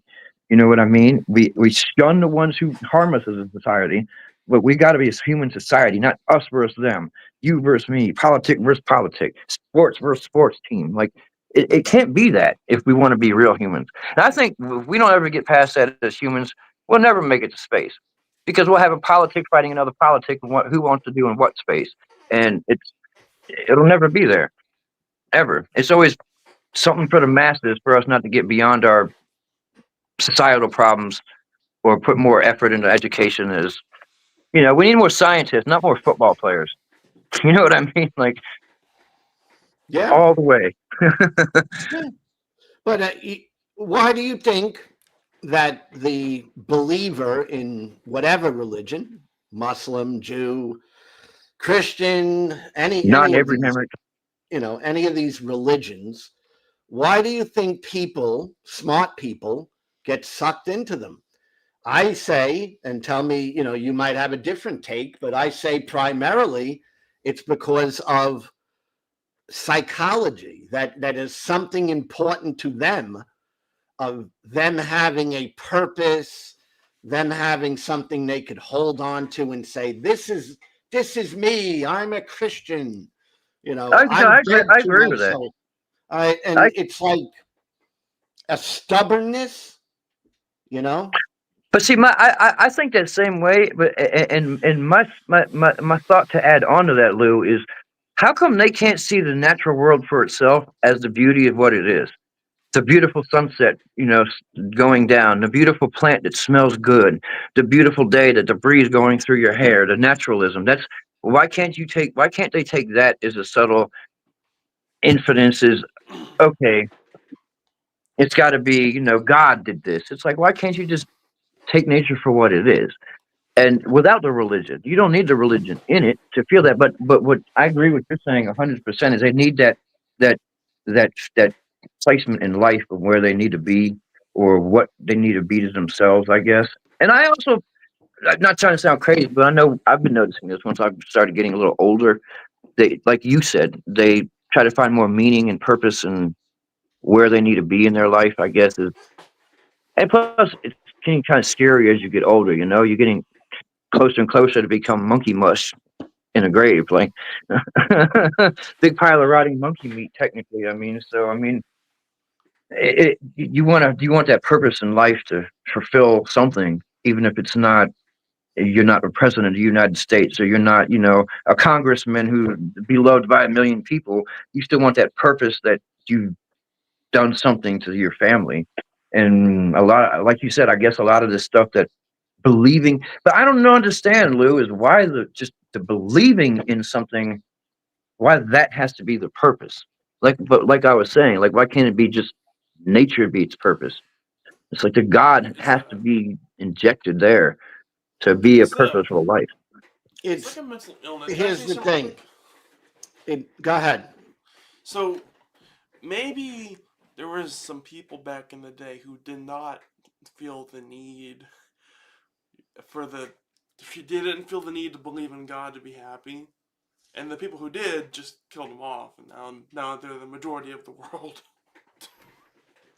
Well, that's partial. I think parts are more, religion became mainstream and took over. Like, especially after Rome, Constantine mainline Christianity, and then from there, Christianity went as the death cult that it is today. I mean, the Inquisition. I didn't realize today. I thought the Inquisition, Spanish Inquisition was, 1600s. It ended maybe, 1700, early 1700s. It went on to the mid 1800s. And that alone destroyed this. I mean, if you're getting threatened to be hanged or be burned at the stake for believing that the world, the sun didn't go around the earth, you wouldn't want to do science either. I mean, I think after Constantine let Christianity run wild is where it went amok. And then a lot of that Gentlemen, stuff had also had death threats. I mean, you got apostasy, heresy, blasphemy. All those are death crimes. Were death crimes in Christianity back then, especially in the Inquisition. They'd kill you instantly. You wouldn't have no trial, no nothing. I mean, and if they had a trial, it was a sham trial, and they tortured you until you told them you were guilty. I mean, so it was a Christianity is and I mean, it's not just, it's all Abrahamic religions. I think that a lot of people get sucked into, like Lou was saying, that they want to find purpose. And do you mind if I jump in here real quick? I don't want to be rude. yeah, brother, go Hi, ahead. Yeah, objective man. atheist. Been a while. First thing I know I want to say, Lone Atheist, I haven't got a chance to catch up with you in a minute, brother. So it's really good to see Yeah, you man. again. And Brock, Yeah, I yeah. always Good to hear enjoy from you seeing you. too. Can I just ask Brock one favor though? In the future, I would highly recommend if you're going to be on these live streams to get in the habit of muting your microphone when you're not actually talking, because all that background noise with you slurping on the soda and now hitting your Yeah, I keyboard, agree. it drowns out. Yeah, you can't really hear what people are saying. So just keep that in mind. But it's great to see you. Brooklyn Lou, I got a few things I want to throw at you, brother, and I don't want to take up too much of everybody's time or be rude, but there's a few things. One thing I know you're going to be interested in. I finally got Good someone knowledge, to take brother. me up on a debate for the global flood myth. So I'm super stoked. I've had an open challenge out to do. It's for somebody to debate me on that, and nobody will take it. Well, do you Oh, know who you're Joe on it's fake side, right? Or it didn't happen on the side, what's? correct? I think Oh, you're of on the side course, that of it didn't. course. Okay, okay. No, I was just Yeah, making sure. It sounds like it's a myth. Yeah, it's a yeah, myth. yeah. It's one of the most, in my opinion, it's frankly the most ridiculous story in the Bible, even more ridiculous than the resurrection claims, because we have so much evidence against it. We Or actually the have Adam and Eve. evidence that Oh, I don't fully know. The proves it. Adam and Eve claim is kind of up there. like 2 men and I two. mean, there's a lot of really bad claims in the Bible, but as far as the flood goes, we have so much evidence that it did not happen because it's much harder to disprove something than it is to prove something, generally speaking. But we have so much evidence that the global flood, there was never a global flood. And so for people to claim that as being a literal event is just completely ridiculous. But Ridiculous. Joe, you know who Joe from the Kentucky Atheist is by chance? I think Yeah, Have you I've I, seen heard I his that. know stuff? Kentucky atheists. Oh, you and I have been on a show on his Yeah, together, actually. I I know think about Joe. that. Yeah, yeah. Yeah. Yeah, yeah. Okay, so Joe reached out to me a few days ago and asked if I would be interested in joining his debate team with Austin Sims, who is a really good atheist who I debates know who that is. evolution. I know who Really that is. smart guy. Yeah, So I was very, quite very cool honored dude. that they would, yeah, I was quite honored that they would recruit me. So apparently, what Joe is setting up is a 3v3. So three skeptics, the two atheists, and myself as the agnostic, are going to Sweet. debate three Christians. Yeah, it's going to be a fun one. And What channel is it gonna the be way on? it's set up, it's going to be on Joe's channel, the Kentucky Atheist, this Saturday at 7 p.m. Eastern. I'm gonna try to And catch it the way then. it's, oh, you should. It's going to be a good one. The way it's set up is it's going to be What each channel? side gets to the Kentucky Atheist, and it's gonna the way it's set up is that we each side picks 5 topics to debate, and then they're gonna have a wheel. It's kind of a fundraiser kind of thing. They're gonna have a wheel they spin, and whatever it lands on, that's what gets debated. Oh, that's cool. And people can send in super chats if they want to have a specific topic debated. So Joe asked me to pick 2 topics. He says I could pick 2 topics that I want to defend. And so I picked biblical morality, which I've done tons of debates on already, and the global flood. So this is my chance to finally get into a global flood debate. So I think it's going to be a fun one. It's a different kind of format, and I just want to promote that really quick. But I Oh also want yeah. to And just really Yeah. go I ahead. try, by the way, I try to catch, whatever you're doing. I lose track of it because like you'll mention it like right now, and unless I write it down, I don't have it unless you put it in the in like the comments, and then I'll see it, you know? And I got your email, so I might even shoot you an email reminder, Yeah, that's and how that I way too. I don't know. really remember. Okay, yeah, absolutely, I will do that. Hey, I Epic, just wanted to just did you watch Aaron Ross stuff? He's got a lot of stuff about the global flood and the myths and all that kind of stuff. He's got like a big playlist if you ever watch his stuff about it, I about have seen debunking it. some Preach. stuff. Yeah, I have seen some stuff from Aaron Ra in the past. I really stopped watching Aaron Ra because I'm an independent centrist, and I Aaron got Ra you. is way too political for me. And I'm not for the right I or the agree. I left. agree with that. I agree with that 100%. Like, I don't listen to the political stuff as much, like just the religion stuff and like his taxonomy stuff with evolution and stuff. Like religion is like politics. Like I was saying earlier, it's just try to stay out of that fucking mess. You know what I mean? Yeah, I try to stay away from that. If you want to just look at evolution, also there's people who are much more qualified, and Aaron Ra makes good arguments for evolution. I'm not throwing shade on the brother. I just don't get Right, into right, all right, his right. content. But Gutsit Gibbon, if you haven't heard of her, Yeah, oh yeah, oh she's yeah. I know doing who she is. Yeah, she's the source I go to for evolution stuff. But Austin Sims, the guy who's going to be on my debate team, he does a great job with debating Her and evolution. there was Mark Reed, there's the other guy. What the hell's his name? Forrest. Forrest. Forrest Valky. Valkyrie, Yeah. He's got some good stuff too. he does. But again, him and Matt Dillahunty are just too. I just don't care for the way Dude, they yeah.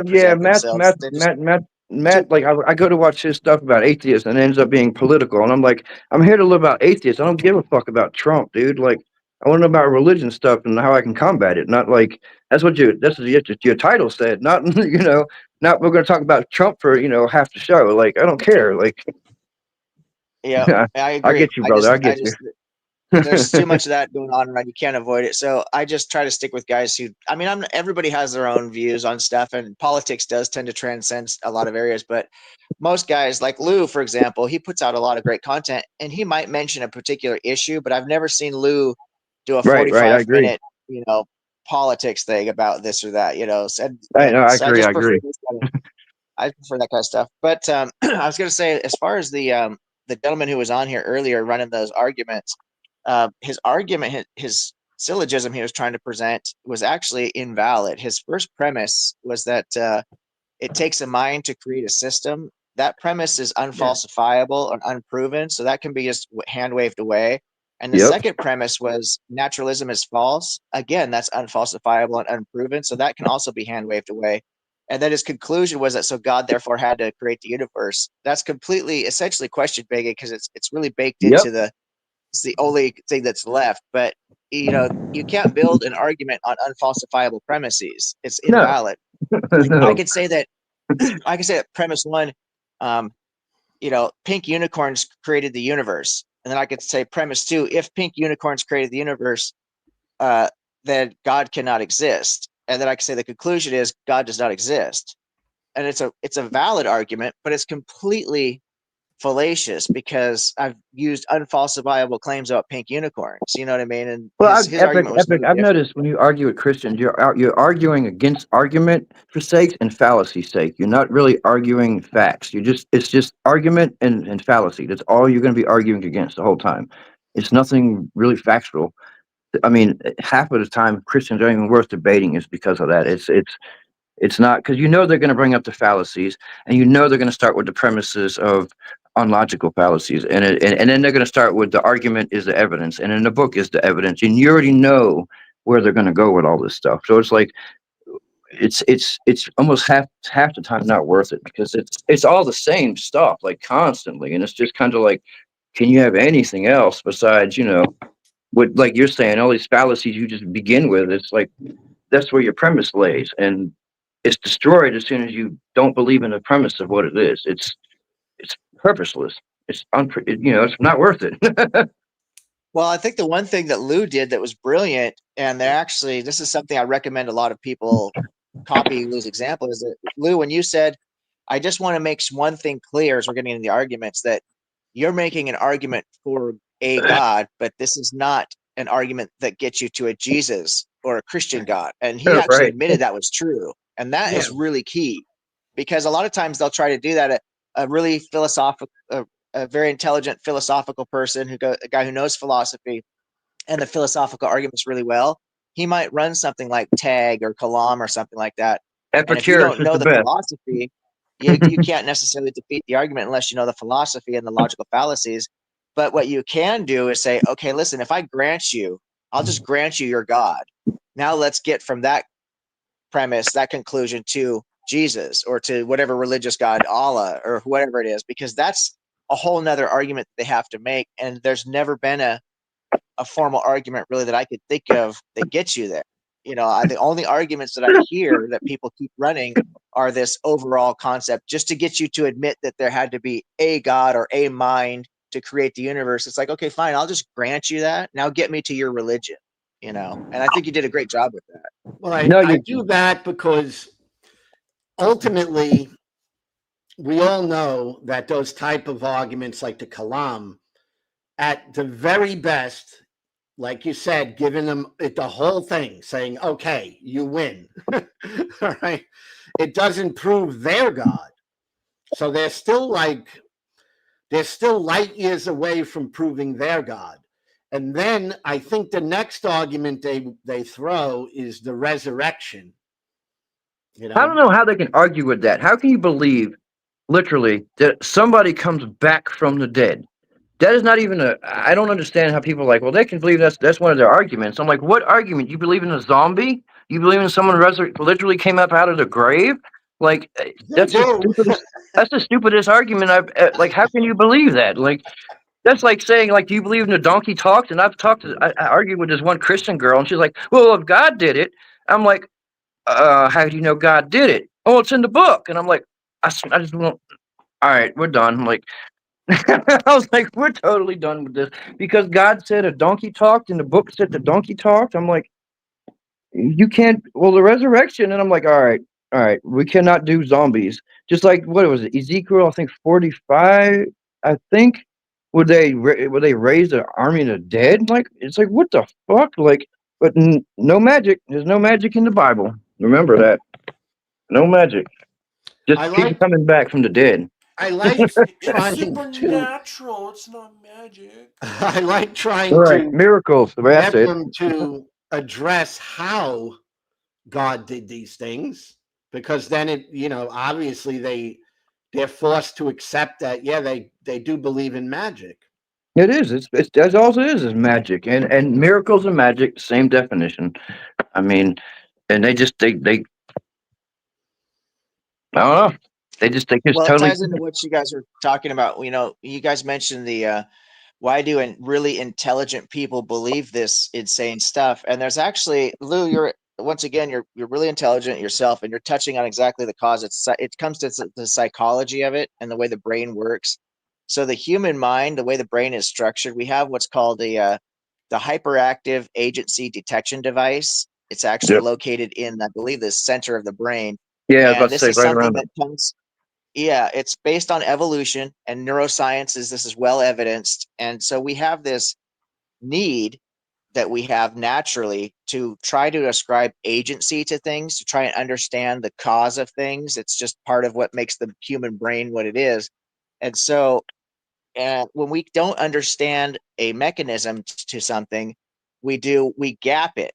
And the most common gap is a God claim. And that's why their fallacy is called God of the gaps fallacy, because we just basically get to a point to where we say, I don't know, therefore God. Yep. And it gets our mind out of this really uncomfortable trap that it feels like it's in, where it doesn't have an answer to something.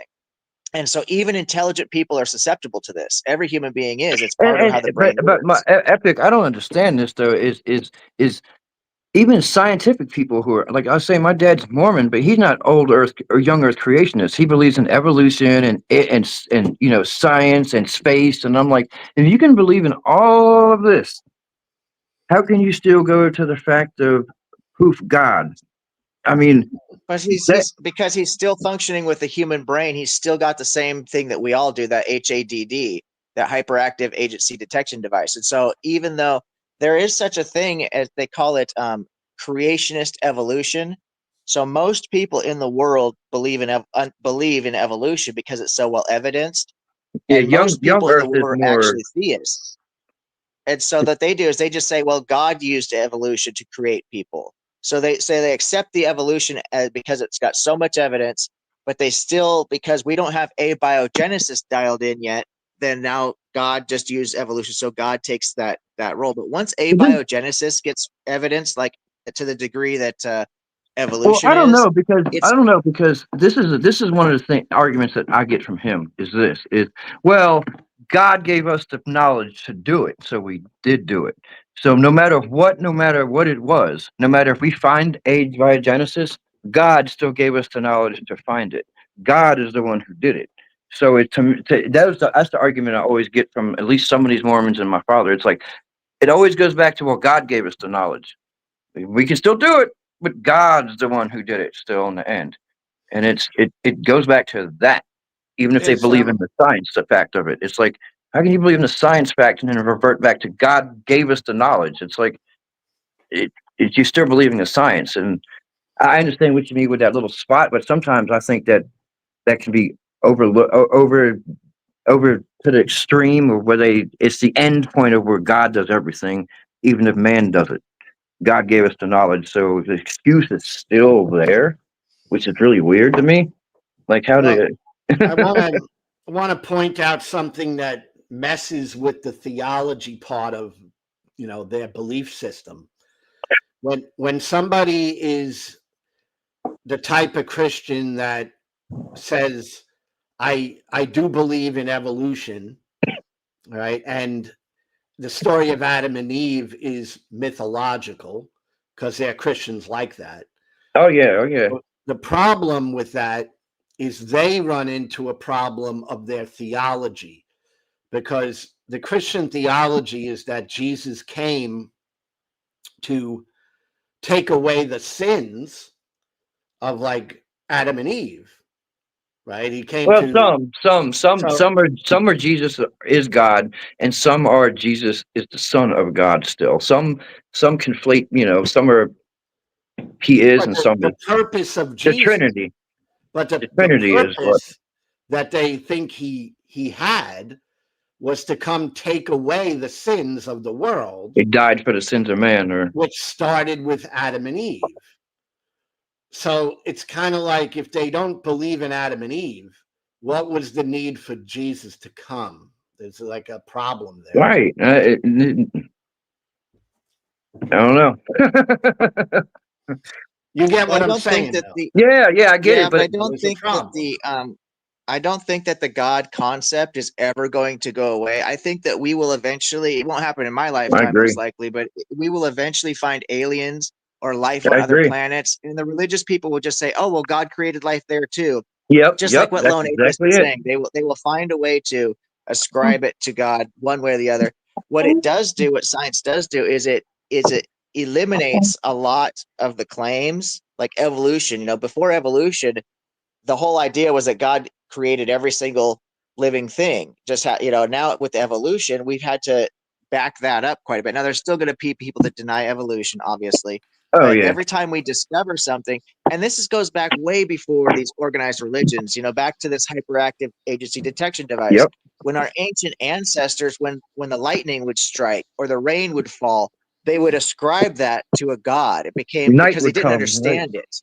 You know what I mean? So they would think, oh, this is a supernatural force. They wouldn't even necessarily use the word God because that was a more developed concept, but they would ascribe it to something supernatural, this lightning striking and fire. And the animals had spirits and the trees had spirits and all these Even different 5 things. to 6 minutes. And so, oh, what's that? I'm sorry, Brock. Oh no, sorry, I was mumbling to my Oh, wife. sorry. She's asking something. I'm Oh, gonna. okay. So I feel like I should go for a walk soon, so I might hop off. But it was so fun being with y'all. Thanks, Brock. it's always good to Brock, see you, brother. And catch also, you later, brother. Brooklyn, I would like to share that video I made sometime. So, just heads up. What's that? Did you see the private chat I sent, the private comment? Did I see private comments? There's a. I got I'm two, reading but some of them. I can't open them. If I do, it's going to shut me off this thing. Oh, okay. I see you talking to Dade. Private chat. Private. Oh, that's a different thing altogether. Okay, yeah. Okay, I see the private chat. I might show you. Atangelo sent some stuff. I can't see it. I guess because I got off the phone and got on the computer, so I can't see what he sent. But yeah, I'll show you the video someday, hopefully. Yeah. Whenever you I want. see Atangelo sent videos about near-death experiences. Hey, Brock, what's that one that you said you had coming out on your channel soon? Did you release that one already? What was it about? I don't know. I saw some posts from you the other day on YouTube that said some kind of video you got coming up soon. Did it have a world map? Yeah, that was it. That's complete. I've already finished. That's the one I'm talking about. Okay, Yes, yeah, okay. Because I was like, I saw the thing for it, but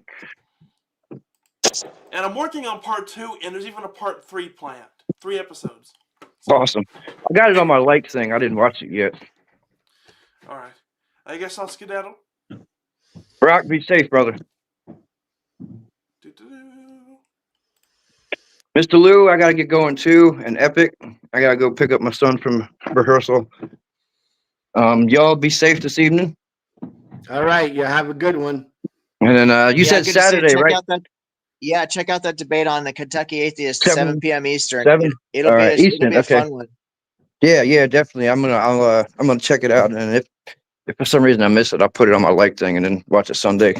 But probably not. I'm old. I don't do much anymore. So awesome. I'll watch it and hopefully good luck and then go get them. Yeah, I expect it to go well. I've already won several debates now on biblical morality, so already got everything for that. But nobody's been willing to debate the flood myth, so I can't wait to do this. I wrote up everything I need for it the other day, and dude, oh man, I cannot wait to do this. This is going to be my favorite debate I've ever done. I'm gonna definitely try to catch it. All right, guys. All right, Well, Lou. Y'all all be right, have safe. a good one. Be safe, guys. Hey, Objective, I got to ask you a philosophical question. Yeah, absolutely. And I do so because it's one of those things I'm working through myself. Right. Okay. One thing I'm working through is what I was talking to Atangelo about early on. All right. It would be, we have a brain, right? Now, we all know a brain is a physical organ. So there's no real dispute on that. Everyone knows a brain is physical. Then we have thoughts, right?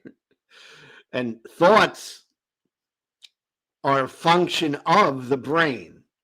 Are you with me so far? Yeah, absolutely. Absolutely. Okay, now, are thoughts physical? That would be where the question comes in. So this leads into, well, there's really a myriad of different discussions that can flow from this. As far as this goes, I'm a naturalist, not a materialist. So the materialist explanation is that all things are simply uh, material to one degree or another. So thoughts, emotions, these actually come down to a material explanation. The naturalist explanation would be that there are transcendental properties that are not physical, but they're not spiritual. This is not like it's not a spiritual claim or a deistic claim.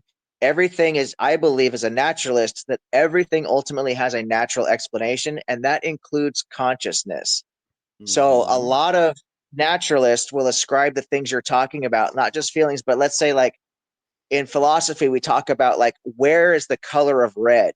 Where do we get the actual color of red? When I think about this color of red, I can look and see red in the environment, the external world, with how the red photons are reflected off of the surface, right? And all the other photons are absorbed.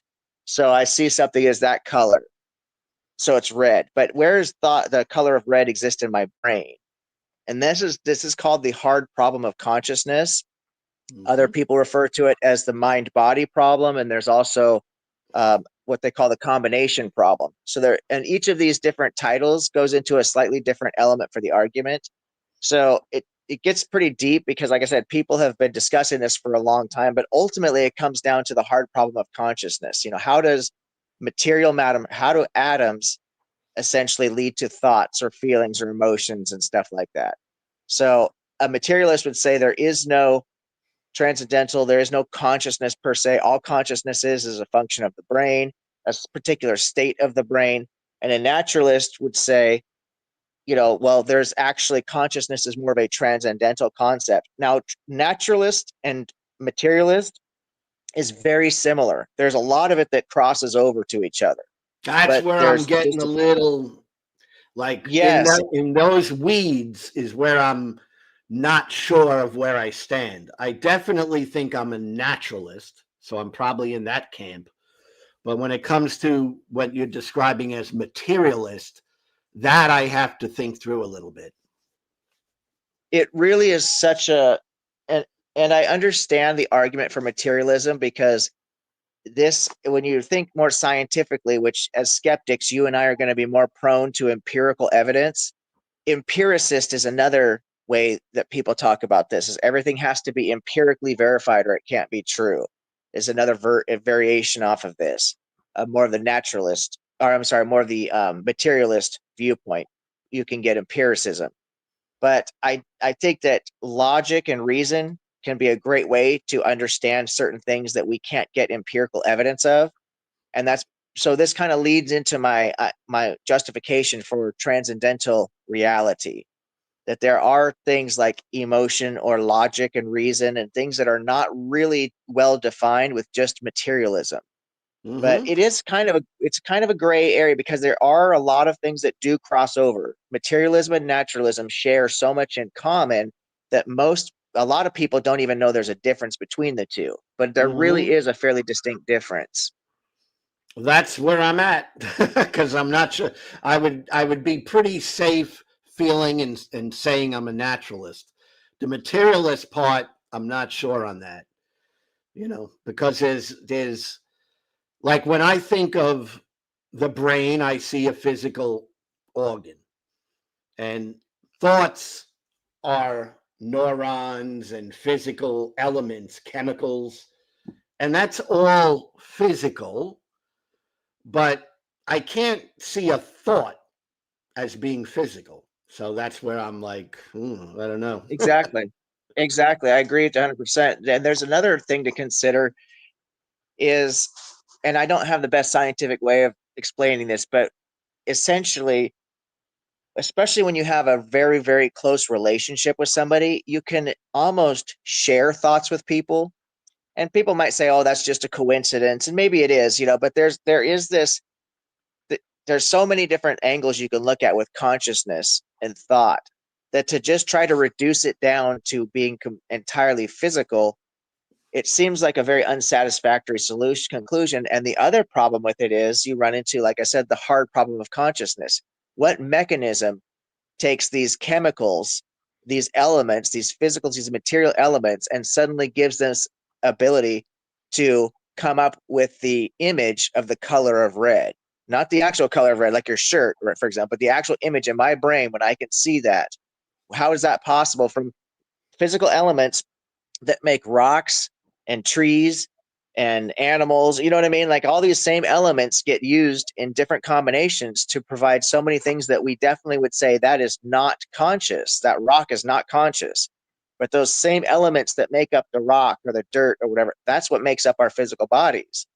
So how is it that we're conscious and the rock isn't conscious? So to come out, to really figure out where you're coming out on materialism versus naturalism, is to look into the hard problem of consciousness and the mind-body problem, because there's been a lot of literature on that, and see where you fall. Maybe you might say, this argument does make sense. I fall on the materialist side. Or maybe you might say, yeah, you know what? I think I do actually relate more to the naturalist side of things, because like I said, so much of it is shared, that it's like what we talked about with objective and subjective morality. These things are fun so that we can kind of think about things deeply, and I like to challenge ourselves to think deeply, but none of this is going to change our lives whatsoever. It's not really Yeah. going to change, how we live, how we go about our lives. But in having conversations with people, it does help to have more of a solidified position, so that so that your interlocutors can understand where you're coming from, and so that you have a foundation for your ideas and your beliefs, or your claims.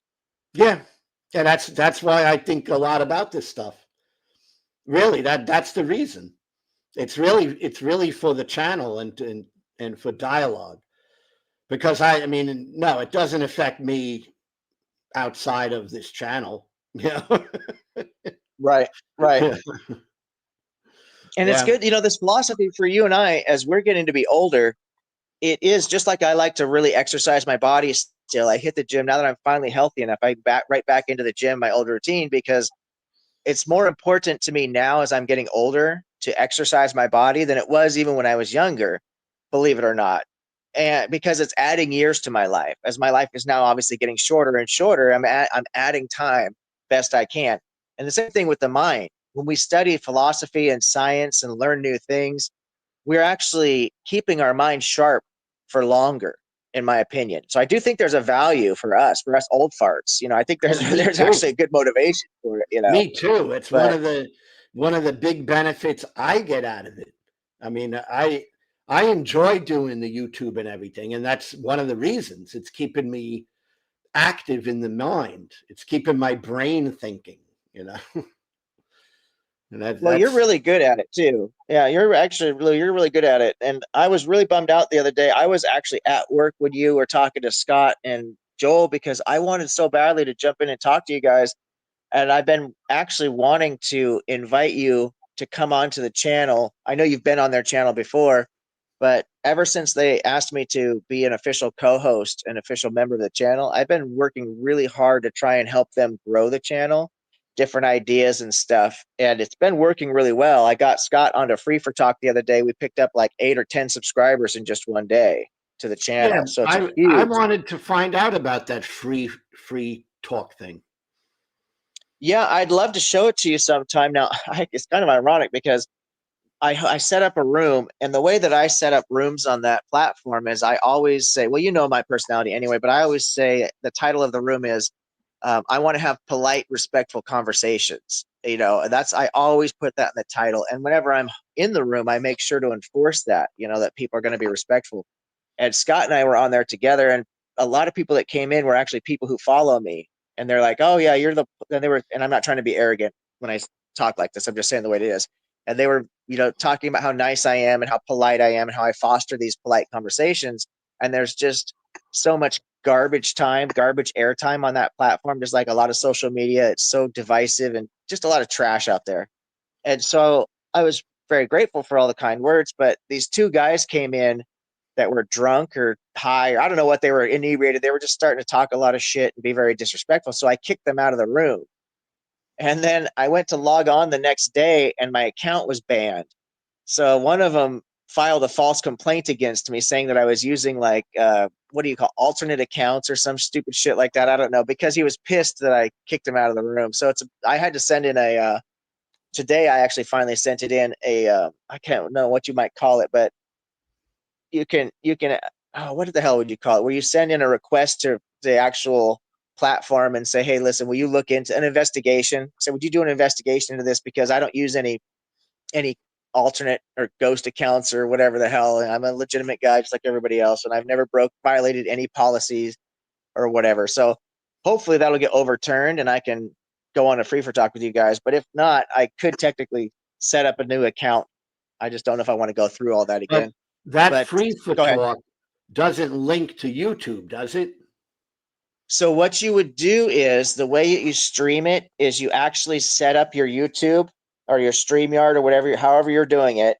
And then you go on to Free for Talk and you post the link for Free for Talk up in your address bar. It'll have a link, right? You post that into your StreamYard chat or YouTube chat or whatever you're using. And then people can join you in your room and you're streaming through your YouTube or StreamYard platform. So you can still stream it through your channel. People do it all the time. But you'd have to, you do know what I'm talking about. I haven't actually, because I don't have a channel, so it's hard for me to actually walk What you through you're every step. talking about is one of the things I'm trying to learn how to do. So maybe I'll practice with that because that's one of the things I'm attempting to do. You know, It's a really great resource for meeting people. I've only been on a few times and I'm a pretty social person. You know, it's easy for me to meet people and stuff. I could talk to people about stuff pretty easily. I'm very polite. So it was really easy for me to gain followers. But when you first log on to Free for Talk, in order to put a title to your room, so you can start up a room if you want to right away. But in order for you to actually select a title for what you want to talk about, you have to have 15 followers and you have to have been linked to the Free for Talk platform for at least 7 days. You don't have to be on for 7 days, but you got to. So if you started it today and by next week, whatever today, next Wednesday, you would be eligible to then basically have the full benefits, but you still need the 15 followers. And gaining followers is really easy. I mean, I gained the 15 followers in I think like an hour or an hour and a half or something like that. I've only been on a few times. I've got 70 or 80 or maybe 100 followers already. So it's really easy to get people to follow you.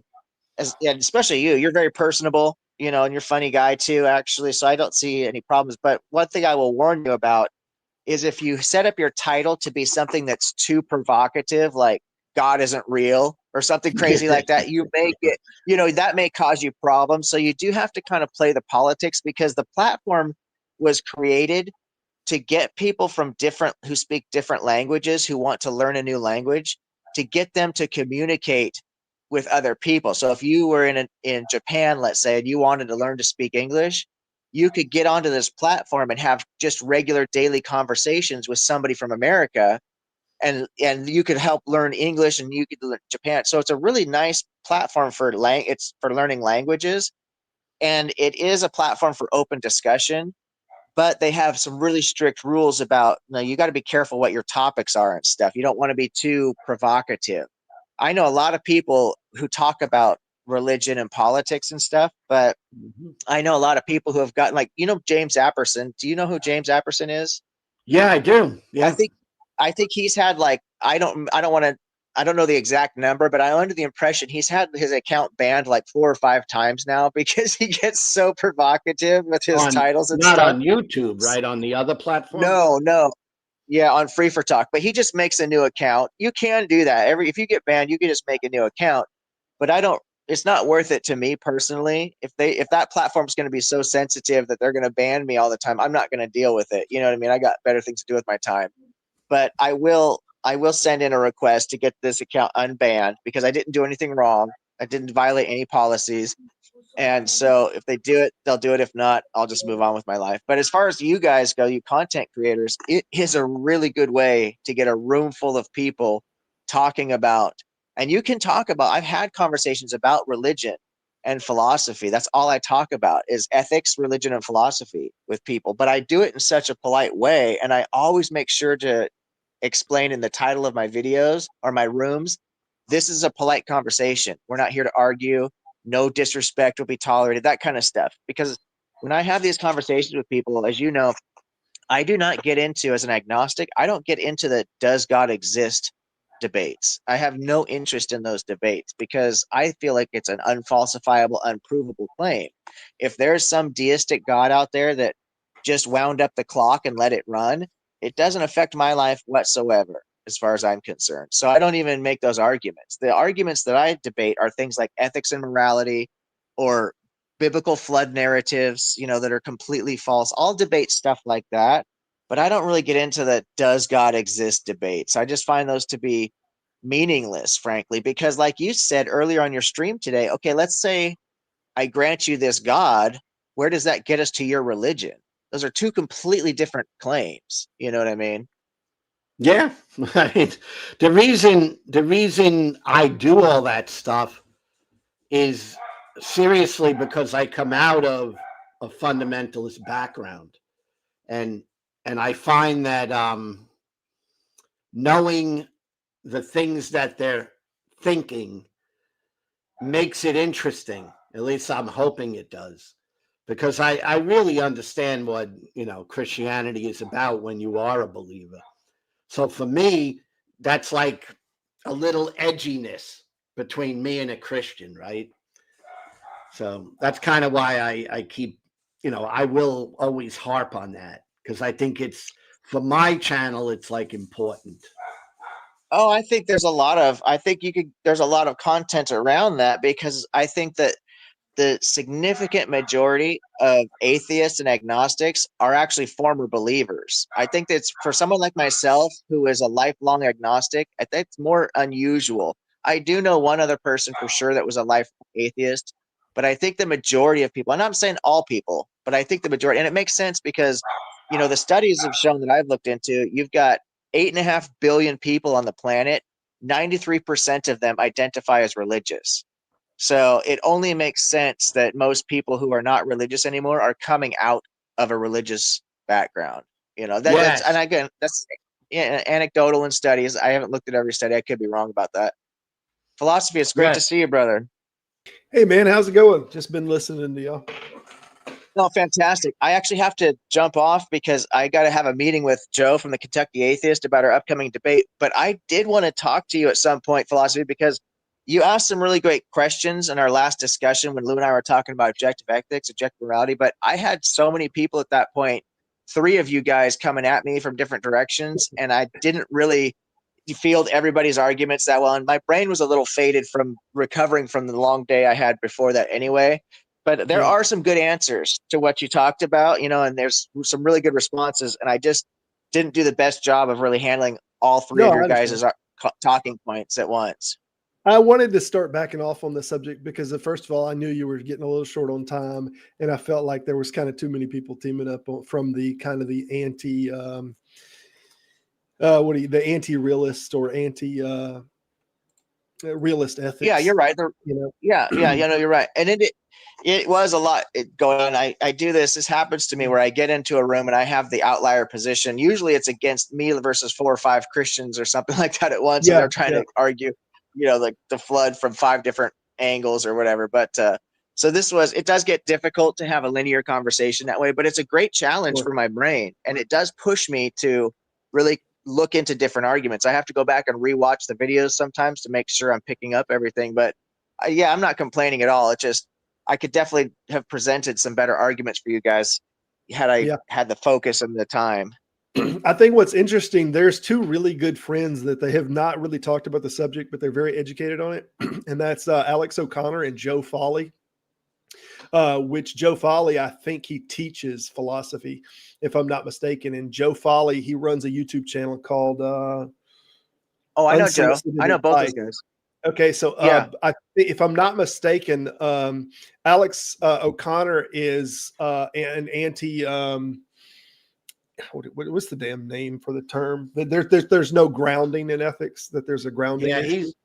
he's argued Oh, for non-cognitivism. subjective. No, it's not Non-cognitivist. it's not non-cognitive. It's like a moral I know what it is. It's a moral anti-realist. That's what the terminology is. So he's a moral anti-realist, and Joe Foley is is the opposing. He thinks that there is ethical foundationalism, and I don't. I would love to hear them debate the subject. I know they're real good friends and all, but they're very intelligent people, and I'd like to hear the Well, difference. I don't. Yeah, go ahead. no, my understanding is that Alex O'Connor has been changing his position because he was really influenced a few months ago by Sam Harris, who is a moral realist and is turning over to panpsychism. Believe it or not, even though he's still an atheist, he has actually, yeah, he's buying into the panpsychism. His wife is a major panpsychist. I don't know if you're aware of Sam Harris's wife I and her wasn't. position on that. And I wasn't. apparently, and I haven't followed up on all this, so this is just what I'm hearing through the you know, rustling in the bushes, so to speak, wind of the trees. But it makes sense to me. But Sam Harris and Alex O'Connor had a debate about this or discussion. And my understanding is that Alex O'Connor may be changing his viewpoint on that. Yeah. I don't, I mean, I'm open to being convinced otherwise. But I guess I kind of take the moral realist position. I don't think I think there's a foundation problem to it. But there's an interesting argument about what is indistinguishable from ethics foundation. It's like if you ever heard the question, does poop taste good? Is that an objective question? Like if you say, does poop taste good, and literally everyone says no, then is it effectively simulating? Is it effectively simulating a non-subjective, right? Because if you ask everybody, is this a subjective question, right? If we're talking about taste, is taste subjective?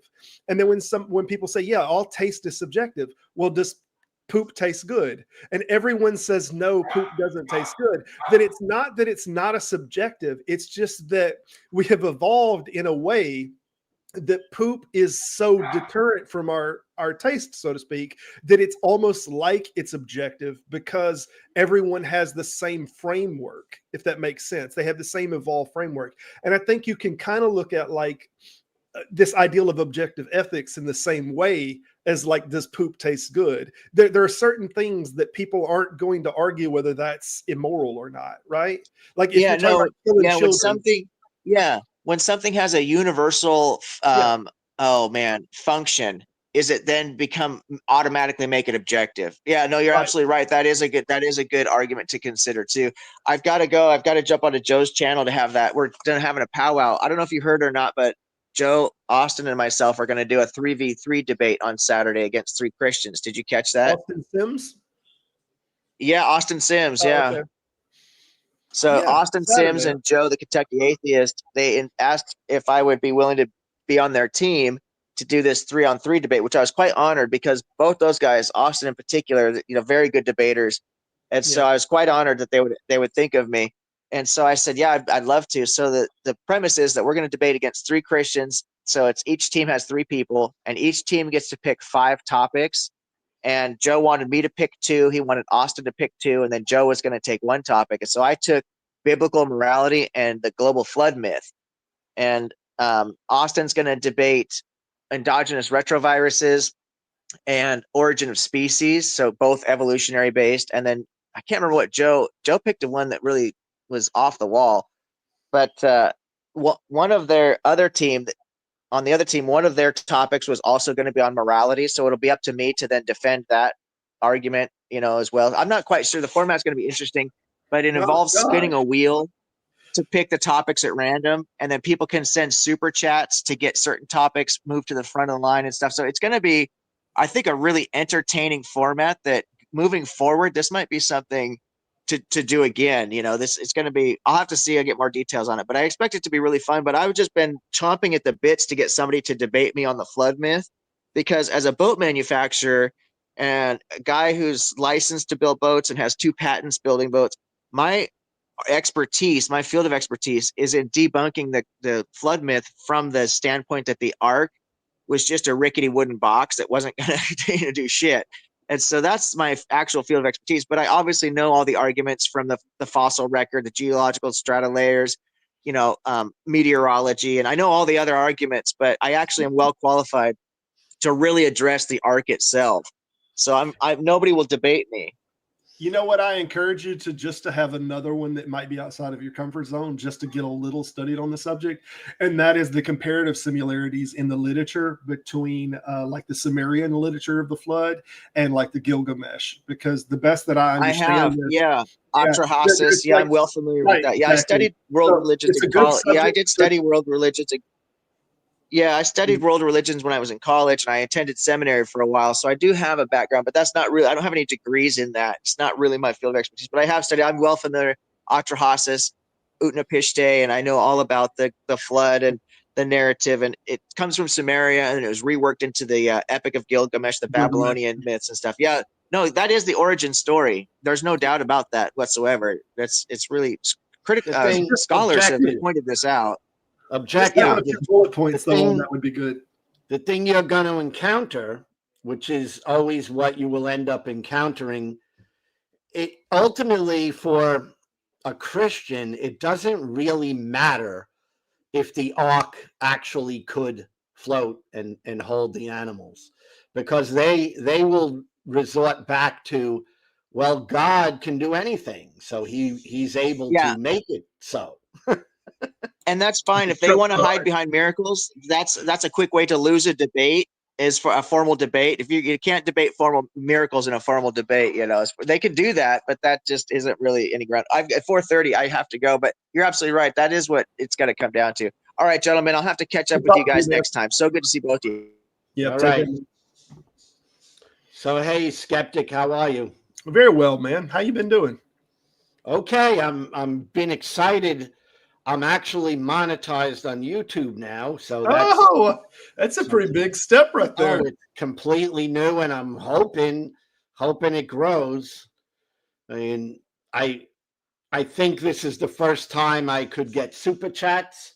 Dave from Captive Desk seemed to test it, and it seems to be working. so I'm pretty excited about it. Very cool. Very cool. But, I've been thinking about jumping into the game of making some streams. I just, I don't know. Similar to Objective Ethics, I'm not sure that the subject is gaining any ground. I mean, I got out of this subject years ago because I was in this and I had a little bit of debates and whatnot. I guess on Discord and different stuff, probably 15 years ago. And then I got uninterested in it. And I'm like, I just don't care. Believe what you want to believe. I don't particularly care to the degree that it doesn't affect me. The reason that I got drawn back into it is because they're trying to push prayer in school and just everything that's going on. And then I found out my daughter, her teacher was leading the students all in prayer and whatnot. And I'm like, no, there has to be a resistance. There's at no point are we going to be able to exist as you do you and we'll do us and just leave us the hell alone. I just don't think that's going to happen. It feels like they have a religious mandate that gives them the permission to disregard any norms and any laws. And when you have something like that, you're going to have resistance. And as much as I'm not that interested in being a part of the resistance, so to speak, because the subject, it feels like after a short period of time, you can know all there is to know on a given subject, and everything else is just a little bit of drawing this subject out, a little more drawing this subject out, and as far as your knowledge base. But it feels like I've beaten down all the different subjects to the degree that I'm not gaining anything out of it, so I'm a little less interested. But I understand that the fight's got to be fought, so to speak. Well, that's why I'm on YouTube ultimately, is kind of those types of reasons. I mean, I have a political idea and position, but that's not the focus of the channel. But truly, religion and politics, they do mix. They really do. Yeah, no doubt. And I know you've touched a little bit on the politics side, but it just seems like the subjects, the subjects are already so difficult to gain any grounds that, like, when you're mixing, I try not to mix the two subjects together. And I don't mind whenever I get into politics with different people, but it just feels like what happens is people will say, well, your political view is informed by your atheist ideology. And I'm like, it's not really what's happening. There's a method of thinking that is informing both. It's not A is causing C, it is B is causing A and C, just because you're requiring more evidence and you tend to see more BS if you have more of a skeptical, mindset. And I just don't want to be deceived. So when I get a feeling from a politician, it's like, oh yeah, check yourself, because if you're voting on somebody for kind of these sensational things, and they're kind of like, they're rubbing that violin, so to speak, they're playing your tune, maybe you need to look into the facts of the matter. Maybe they're just whistling Dixie. Yeah, I mean, the atheism is natural to me. So, it's kind of like, it's not difficult for me to talk about that stuff because it's pretty ingrained, and I'll admit I have a bias, but it's a bias that's, I wasn't always in this position. So I love that I have that, as I was a fundy. I was an evangelical for many years. So I have that term, fundy. I haven't heard that one before. Yeah, I have that understanding because I was there. Yeah. So I think that's the heart of what I'm trying to do, is come at it from a position of someone who was there, came out of it, and is trying to get people to think rationally about what they believe. Yeah. Because I did. I mean, that's how I came out of it, Do you have family and whatnot that's still tightly into that? Yeah. Oh, yeah. Definitely. What's weird is, like, whenever you first come out of something, like, you hear, like, apologetics and whatnot will throw this term around, like fundamentalist or atheist, or what's the word they use all the time? Ardent atheist or whatnot, to act like they're on a mission or whatnot. And I guess what's happening is, anytime that there's a large group that's treating you like you're the one that's crazy, they're like, oh, how could you not believe in fairies? 90% of everyone believes in fairies. You're ridiculous. That you tend to get this defensiveness position, and and whenever I came away from the church, that was kind of the first thing that started with me. It started that position of, no, they're acting like this is a stupid position, that I don't believe in an invisible being, and this is not at all a stupid position. So then it became that kind of dukes up, let's defend this. No, you're the one that's believing, and you don't have anything to back that claim. But then after a little while, I started questioning whether, if there is no evidence here and they're still backing this claim, then this is obviously this is a psychological thing that, maybe they need this. Maybe this is something that they have to have. They can't cope with life in some way. And I'm not saying they can't get to a place where you can grow out of it. But I'm just saying that's not something that happens overnight. And like most of us, if we at one point just decided, hey, I can't believe this anymore, I simply can't believe it anymore, then most of us, we had almost this ego death, that, oh, it's like heartbreaking. It's for me, it was like losing a kid, it's like, oh my God, I can't believe this anymore. And it tears you apart. So what happens is you got to try to latch onto things. And I don't know if there's a better way for people to get latched onto things so that they can kind of step away from it gradually, but it doesn't feel like there's a gradual, you know what I mean? But I always think about, like, I'm doing this channel and I'm really promoting the atheistic viewpoint because that is my true viewpoint, you know what I'm saying? Yep. But I realized that there are some people, mainly Christians, really devout Christians, that find my position to be horrifying. It's very scary to them. And I realized that. And I also realized that psychologically, I think some people, they've grown needy for the religion in their lives. Like it is something that they crave, kind of like an addiction, So it's not easy to break. I get that. Yeah. I'm not expecting really to break many people. I just think it's important to get that contrary voice out there in America that is truly pretty much a Christian nation, not in the way that they think, but it's a lot of Christians. It's a lot of people that fall into that category. Yeah, I've almost moved from the position of trying to convince somebody that there wasn't a good reason to believe this. I don't think I've had the position that I want to convince somebody in the affirmative that this thing isn't true. I don't think I've had that position probably since I first came out of it.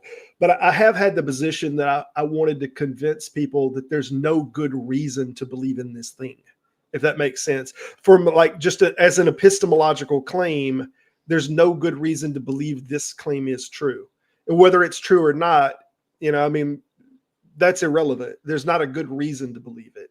But then I've kind of transitioned more into just doubt. I just want people to doubt things. They shouldn't be so confident about things that they don't have evidence for. I've moved more towards almost Bertrand Russell's position of let doubt prevail, that doubt should conquer over the confidence in the absence of very provable, very knowable things. Let doubt win this fight. I also fall on a different perspective I have, and it's because I'm not religious. I don't think these things are that important. That's why when you come from an atheist perspective, a devout Christian finds what you're saying so vitally important. It's like they really get, it rattles their world, so to say. Hang on every word of it.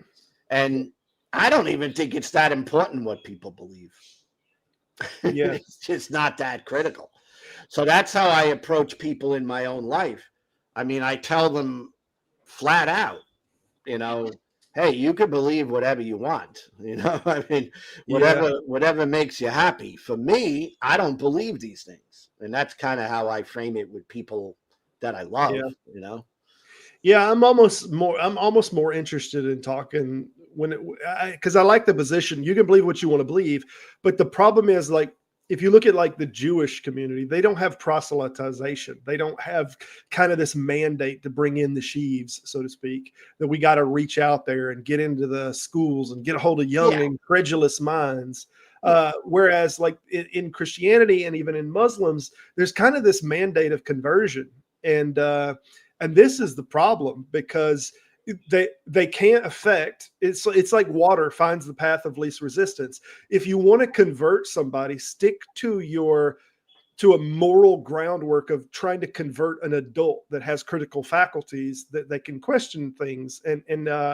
But that's not what happens. The path of least resistance is, hey, let's teach this to children. When we tell this thing to children are very accepting. It's very easy to convert children. So there's this kind of push into school systems and into education, into everything else. And that's where the problem lies. And until they stop doing this, we're always going to have a problem. If they could stop this mandate and say, look, we're not going to try to convert all of your children, I'm done with it. I'm done with the subject. As long as they're not trying to push it into the laws and they're not trying to push it into our schools, I don't really care what they believe. They could believe in Barbie doll gods. I don't care. But that's where I draw the line. And they do push it. I live in Louisiana, man, and it wasn't too long ago. I remember the blue laws. I remember over here in Mississippi, like the Gulf Coast, you couldn't roll the dice until the boats, because all gambling was on the boats, and they had to get off of the coast because gambling was illegal because it was of the devil. That was in my lifetime, that you couldn't roll dice and gamble on the shore in the States because that was sinful. And even not too long ago, we had it in this city where you couldn't get alcohol in the city. You got to go outside of the city especially on Sundays. On Sunday, yeah. Yeah. So they had that in Florida where I live. I don't drink So I'm not sure if they still have it, but it used to be if you went into a store on Sunday, you were unable to get alcohol. Yeah. We had pawn shop laws here too, that you couldn't open a pawn shop on a Sunday. Pawn shops could not operate on Sundays. Yeah, it's a morality thing. It's a Yeah. Christian morality thing. Yeah. What it is it's dictating to society because of a religious position what they can and what they can't do. And what it is overstepping. It's an infringement is what it is. So that is how religions push things, and we know they're for religious reasons because they're just on Sunday. So it's a religious ideal that is affecting our rights. And until that kind of thing, until we're done with that subject and people can believe what they want to believe and leave the rest of us the hell alone, I mean, I think there's a fight to be fought. Yeah, me too. I'm in the fight. I'm in the fight in what I call an indirect way, but I'm in the fight. Yeah. Yep. Yep. So I really appreciate you stopping by. All right. Please always do stop by. Appreciate it, Lou. Thank you for having me. And I'm gonna run because I got my girlfriend inside, and she came home from work, and I want to go say hello. Yep, no doubt. All right, man. Good talking to you here, Gio, Sam, rest of y'all. Take care, man. Yeah, Gio, thank you so much for all you do. So just want to put that out there. Really appreciate what you do. All right, I'm gonna run. Thank everybody. Please like, subscribe, share. I'm trying to grow this thing. Have a good one. Bye.